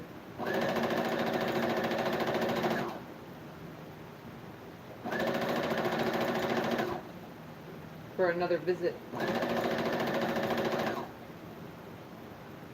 Hey, Susan. I'm in Kentucky right now. I just got back from dinner, so I were live. Yep, been live for a while, trying to get this done.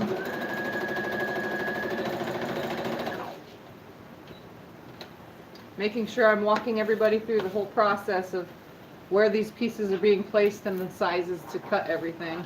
So we're on, panel 1 has been made, and now panel 2 is going on panel 1, even though I would have made it separate normally, but I'm just trying to make this a quicker and easier process by just attaching it to here.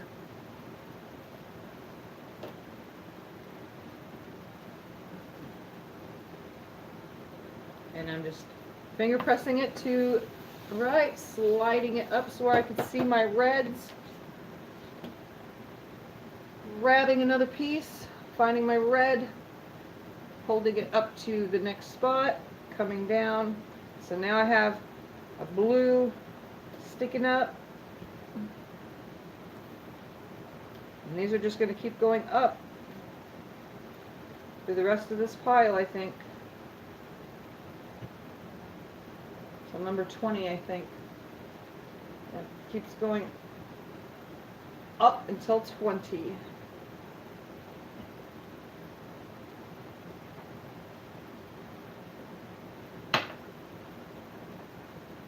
So right sides together.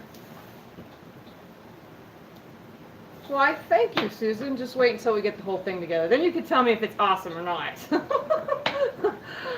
I'm just waiting for that one part that I'm going to be like, why did this not turn out like my vision?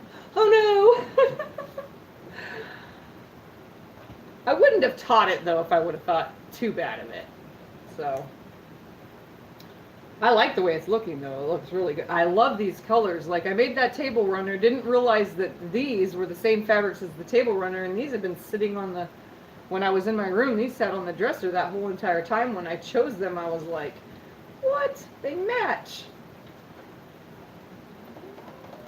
I kept the table runner, but I'm probably not going to keep this.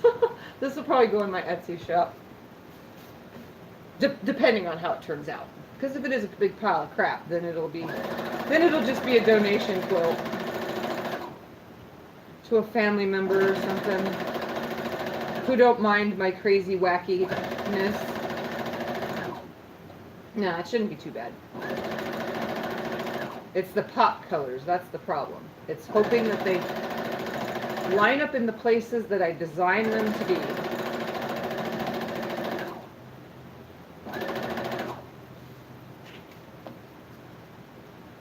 So once I finish this section up,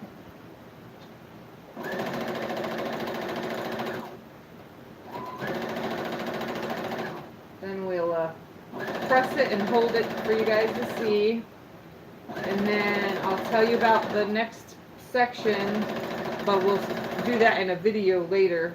It'll probably be an after the kids go home video, guys, just warning you. So if you're not awake for it, it's okay. You could just watch it tomorrow. I'm just letting you know that because we do have the girls here, and I'm already in here so long right now, and they're in the house, you know, I kind of can't neglect too much of my responsibilities inside.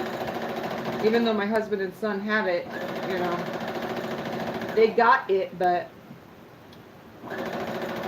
plus I gotta go in and eat and stuff anyway. But the second part will probably be later on tonight after 10 p.m. sometime, my time, Arizona time. So it'd be between 10 and 11 I'd come on, you know, and start doing it. So whoever does not come on to watch it tonight, don't worry, you can watch it tomorrow. But I don't want to wait till tomorrow. Tomorrow I want to dedicate to the bottom section, because I don't really want to take too long, because I still have my customer quilt, you guys. So I have to get this done so that I can work on my customer quilt, which I'm kind of at a standstill on anyway. But either way, I do need to unstandstill myself. All right, so now I'm starting to see my blue pop color stack up. So I'm coming right here between this one and this one.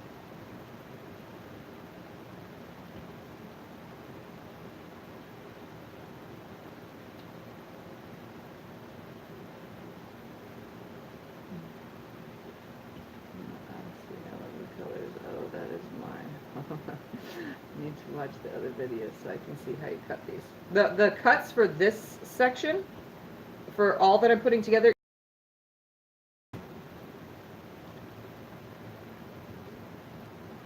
and then I wrote it down on the little papers that you guys could take a screenshot, and later when I have a chance I will add all the numbers into the description area. Just the cutting numbers, the subcutting for this section that is in this video. And then next video I'll add the subcut numbers for that, obviously. But that's all I can add, unfortunately. You guys will just have to pay attention, because that piece starts at the second one up, and then it goes up to piece 5, comes back down to piece 10, starts going back up, and it's going to keep tapering up until 20, which I'll go over that in the video as best as I can. I'll explain it from my paper, which you guys can't see because it's in pencil, so.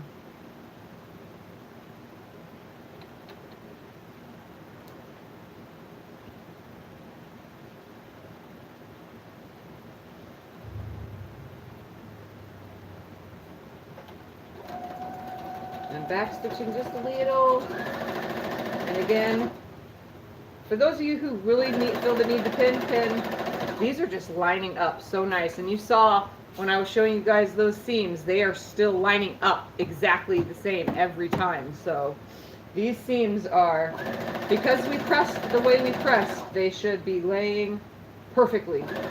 They just literally lay right on top of each other. So nice. They're like naturally nesting. And some of them I don't even have to hold my finger on. They're literally just laying on top of it. So nice. And I'm holding them down just so the seam don't flip back when it hits the presser foot, you know?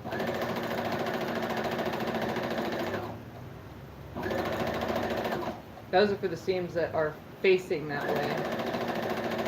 Other than that, they're laying really nice. I'm just adjusting as I go because I'm getting stuck up here at the top, so it's bunching me, which causes it to move just a little bit.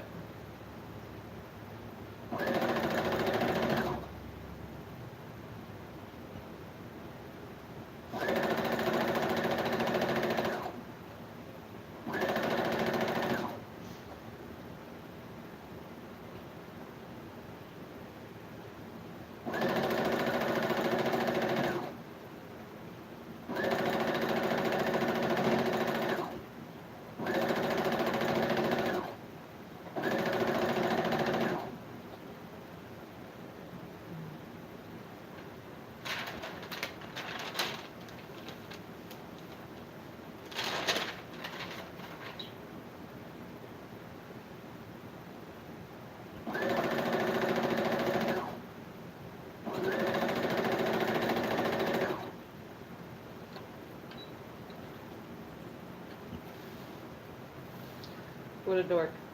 I forgot to back stitch, and I need just a little bit of a stitch to make it as if it was a back stitch. Alright, coming back up.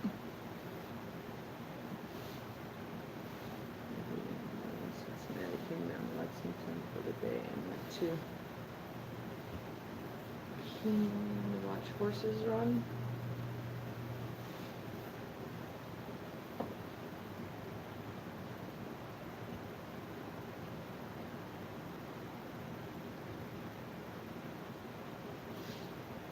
Alright, now for the next piece. So this is 3 more left right here and 2 more. So I'm lining that up, making sure my red is still going up, taking the part right here. You guys get the general idea of where you're showing yourself where to take the next piece apart, right? You find the last piece and that bottom piece that lines right here, if it was folded open like this, between here and your next piece that would be hanging off, those are the 2 that we're taking apart.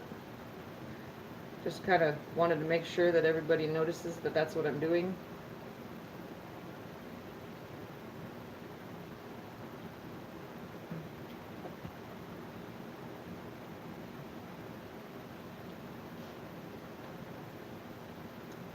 Sometimes it doesn't always get every little stitch.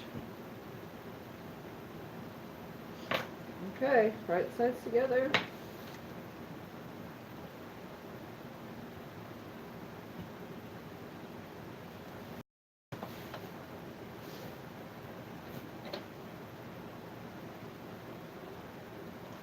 Alright, so I'm going to nest these two just by holding and sliding it down, putting that folded piece up under there before it messes up.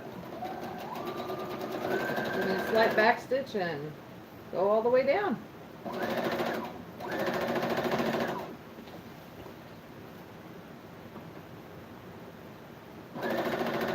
Every once in a while I like to look under and check my tension, because this machine is known, more than my Juki, this machine is known for the tension getting off so often, especially when I've been sewing all day like I am.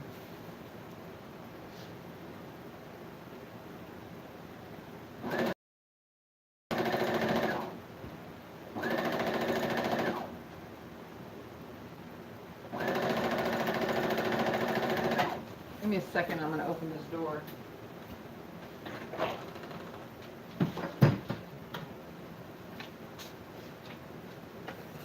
I need the air. Still 85 in here.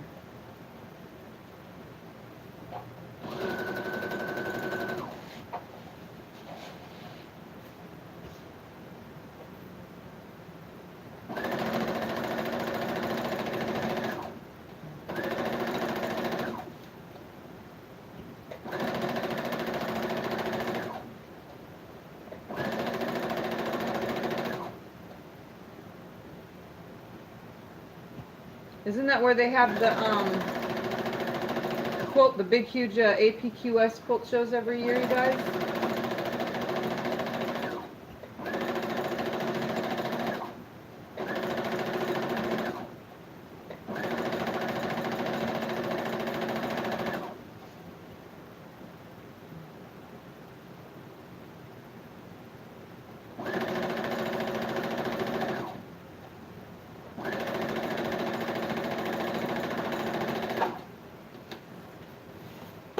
Alright, again, I'm just going to finger pad press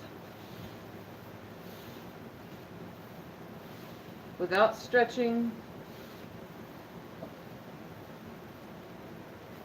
I got 2 more pieces to go. So now they're getting smaller, by the way, just thought I'd let you know that. So we're going to bring this red way up here and hold it. I'm going to come down, make sure this blue is where I want it to be. And then this is where I'm taking it apart between the dark and light blue. In here.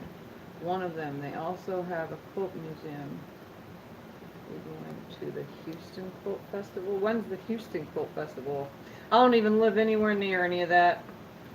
I'm here in Arizona, like, we don't have quilt festivals. We have a random quilt show. They have big ones down in San Diego, which is like 5 hours from me.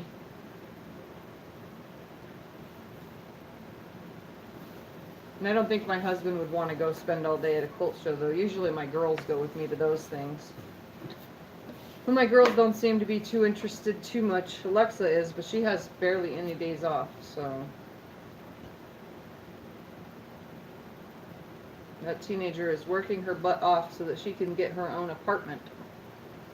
She already lives with her boyfriend, but they want to get an apartment together instead of living with people.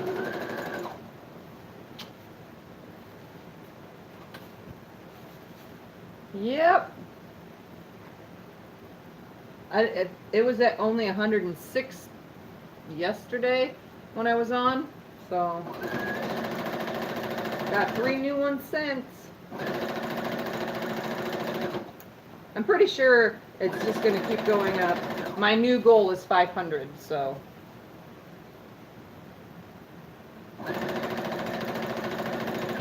But don't forget, you guys can, all of you who love watching these, don't forget to share. You know, get other people to subscribe that are interested in quilting. even those who don't know how to do it yet and want to learn, since 90% of my projects are beginner friendly. Like this is beginner friendly. I don't care what anyone says. This is beginner friendly. As long as you're following along and paying attention to how I'm doing it, it's 100% beginner friendly. Plus I'm walking you guys through every part of it, you know?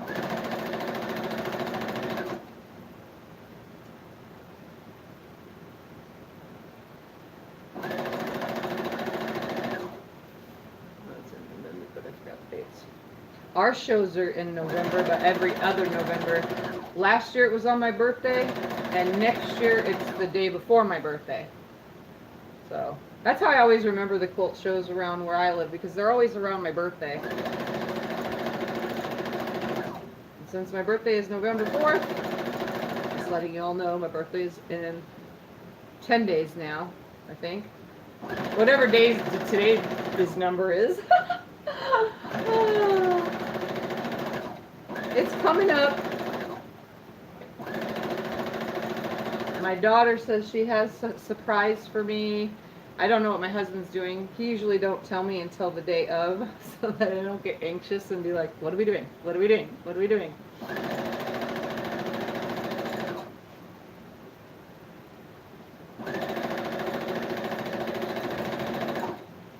Most likely I'll get fabric though, because that's what my family usually buys me for birthdays and holidays is fabric. They don't know what else to get me. I'm not really into anything anymore. Not clothes or anything. I would like some quilting t-shirts though. I kind of want a custom t-shirt that says Tiffany's Quilting Life on it that I can wear when I make my videos. But not a regular t-shirt. It has to be a tank top though, because you guys know me. I live in Hotland, and regular shirts, I just cut the collars off of them and the sleeves off of them. I'm so bad with that. Alright, one more piece to this section. So this is section 1 and 2 being put together. And then we'll put 3 and 4 together. And then we'll connect the 2. Alright, so I'm going to bring this up. And that goes up. I'm going to make sure on my chart one more time that I'm still going up. 1, 2, 3, 4, 5, 6, 7, 8, 9, 10, 11, 12, 13, 14, 15, 16, 17, 18, 19, and 20. So piece 20 is up. Okay.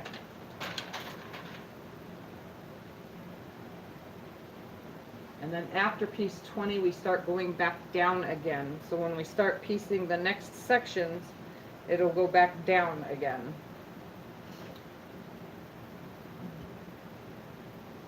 This is about 5 hours from the Houston International Quilt Festival. Starts November 8th through the 11th. Well, I'll never be able to go to something like that because I can't travel that far anymore, but someday I'm going to attempt it.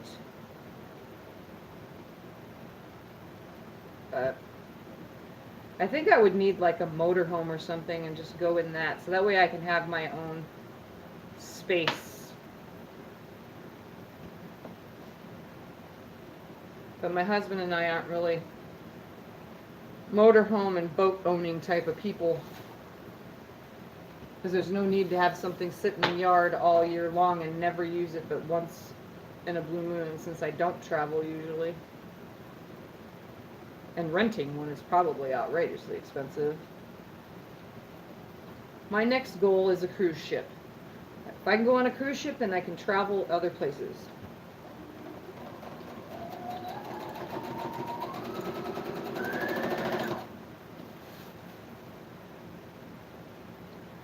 Alright, here we go. I'm going to just keep pushing this up onto the table. These seams are laying where they're supposed to lay, so I'm not too worried about that. I'm just trying to keep it nice and flat on my table.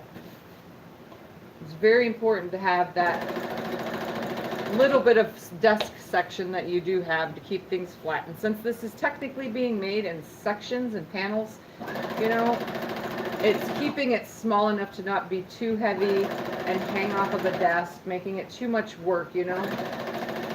That last and final connecting top and bottom seam will be the hardest and longest seam to do, because that's going to have a lot of seams to nest.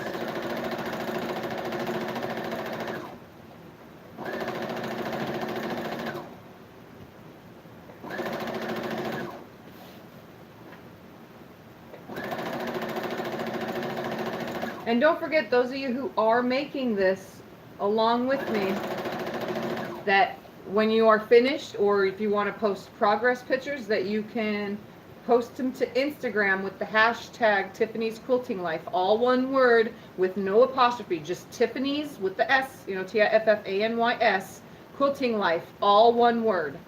So if you guys want to do that, if you're on Instagram and you want to post your progress and or the full, you know, the finished quilt top, then hashtag it Tiffany's Quilting Life on your Instagram. And I will be, and all the other people who follow Tiffany's Quilting Life on Instagram will be able to see what you're working on. And you can do that with any quilt that you've done from my videos. Just letting you know.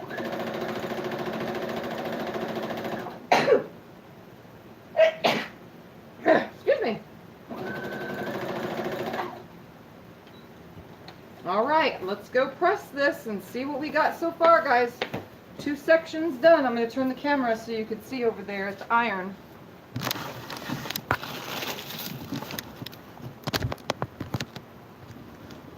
And then we'll hold it. I'll move the camera one more time and then, you know what I mean? So that you guys can see pressing and holding it up. Oh my God, stay, stay, stay.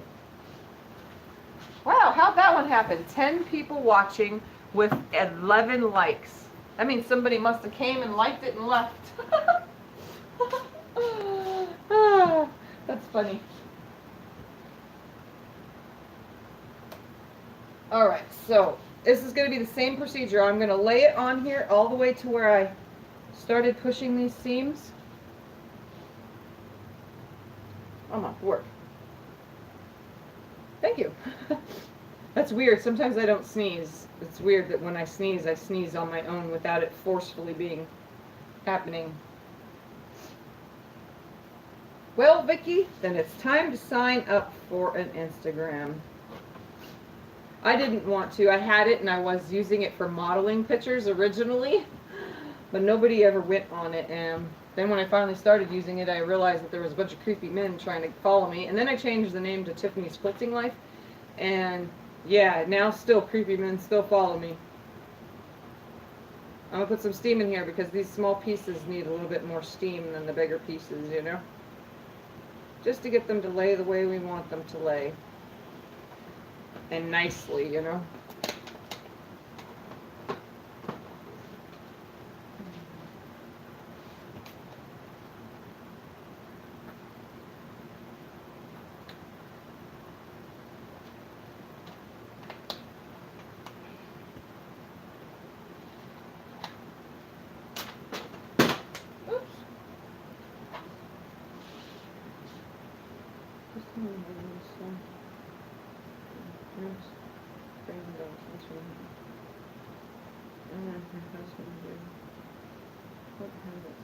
She's a YouTube quilter from Utah. Huh? Who is a YouTube quilter from Utah?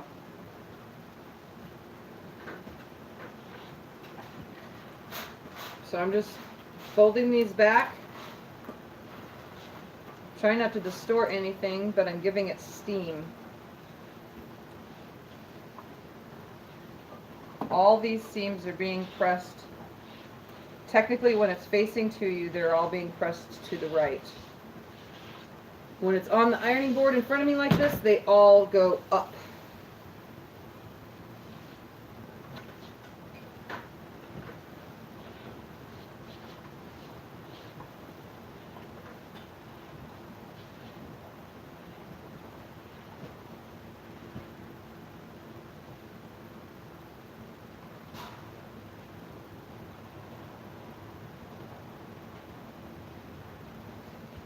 Quilt roadies. Beehive is Kia Bee, Keabee, Kia Bee. That's the quilter from the Beehive. I watch her. Well, technically lately it's been her husband because her son had brain surgery. So he just got home and is doing good. And so the husband's been doing unboxing videos and things like that. She might have just recently did another video, but I think it's just something with a half of a layer cake thing.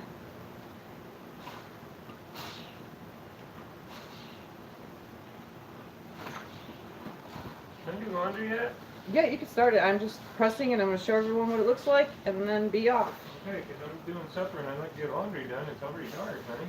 Yeah. Okay, I'm giving it a little bit of steam and then I'm going to show you guys where we're at.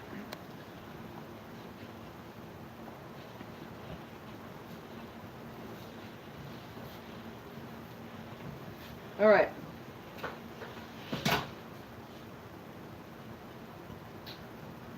So remember, this is just 2/4 of the top section. So I'm going to lay it down on the design board and take the camera down so you guys can see it, okay?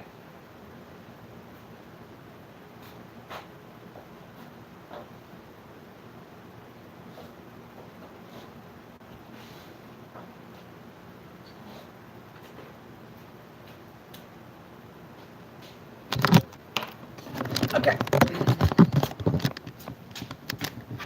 So here's just the top 2/4 together. Okay. I'm waiting for you guys to be able to say something so I know that you're seeing it good, because my thing hasn't caught up.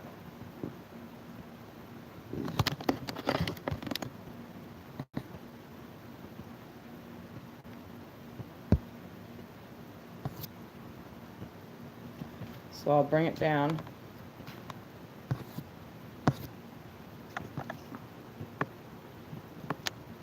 Okay, so that way you guys can see these seams.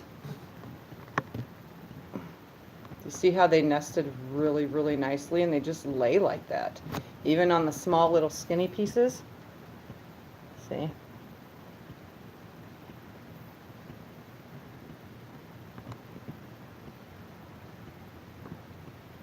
All those seams coming together really nicely. It's just the way it's pressed, it helps it lay, the original pressing before subcutting, it laid it just right. So the next piece will come to this side of it, which will be the same length and width, obviously, and it'll connect to it, which will give it, I think it becomes like 57 inches. Don't quote me on that because I'm not next to my paper, but the next piece will just go back down, I think. Yeah, I think we start going back down, up, and then down. And then the bottom will hook to this, and you'll see, because you guys were worried about my red being on the bottom. Trust me, the red starts with the red, and it makes something. You guys will see when it's done, trust me. So far, it's looking great. I imagined in my mind, and this is what it's looking like, so. This is what we got so far.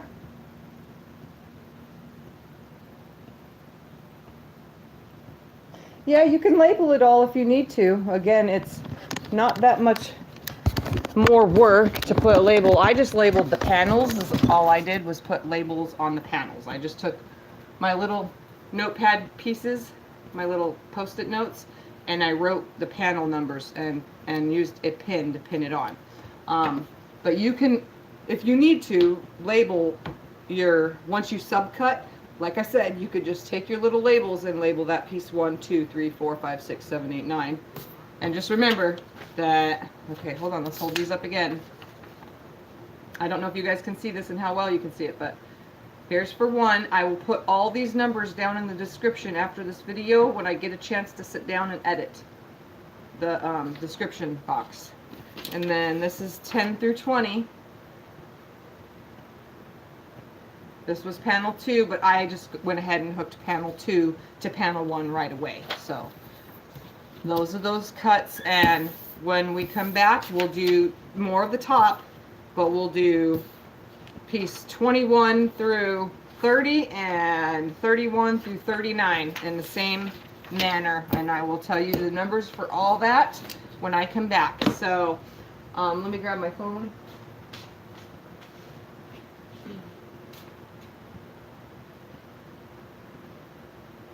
All right, fantastic. Going to label everything. Yeah, just label it all if you need to. So I hope you guys are not blocked by my wonderful lighting. So I appreciate you all being here and watching me and learning from me while working with this Bargello. It is super fun to do. Even if it doesn't come out perfect, it's super fun to do. Nah, it'll be okay. It'll be okay. I know it will because, well, I'm pretty sure I'm getting a lot better at this whole pattern writing thing, honestly. I just need to do the math better. My problem is math. This one I did the math really well with. I had lots of help. 2 other family members' helps, to be exact. And we used calculators. Lots of calculators to make sure everybody got the same answer every time. So, yeah. Alright guys, so I will be back and it'll probably be after the kids go home. Like I said, you don't have to come on and watch, just watch the replay later. If you want to come and join tonight, really, really late, if anybody's up, it is Thursday night. If you guys are up late, come and join me. I'll be on after 10 p.m. sometime. I cannot give you a definite time, but it'll be after 10 p.m. my Arizona time, okay? So, yes you can, Vicki. You can do it. I know you can. Follow along. I'm telling you. Watch all the videos in a row, and it'll 100% make sense to you. So, alright. I'm going to get going for now, guys, so the husband can start laundry and we can feed kids and get to feeding myself and doing the nightly things. So, thank you for watching. I'm Tiffany, and this is my quilting life. Bye! And don't forget to like and subscribe to my videos. Oh man, oh, there's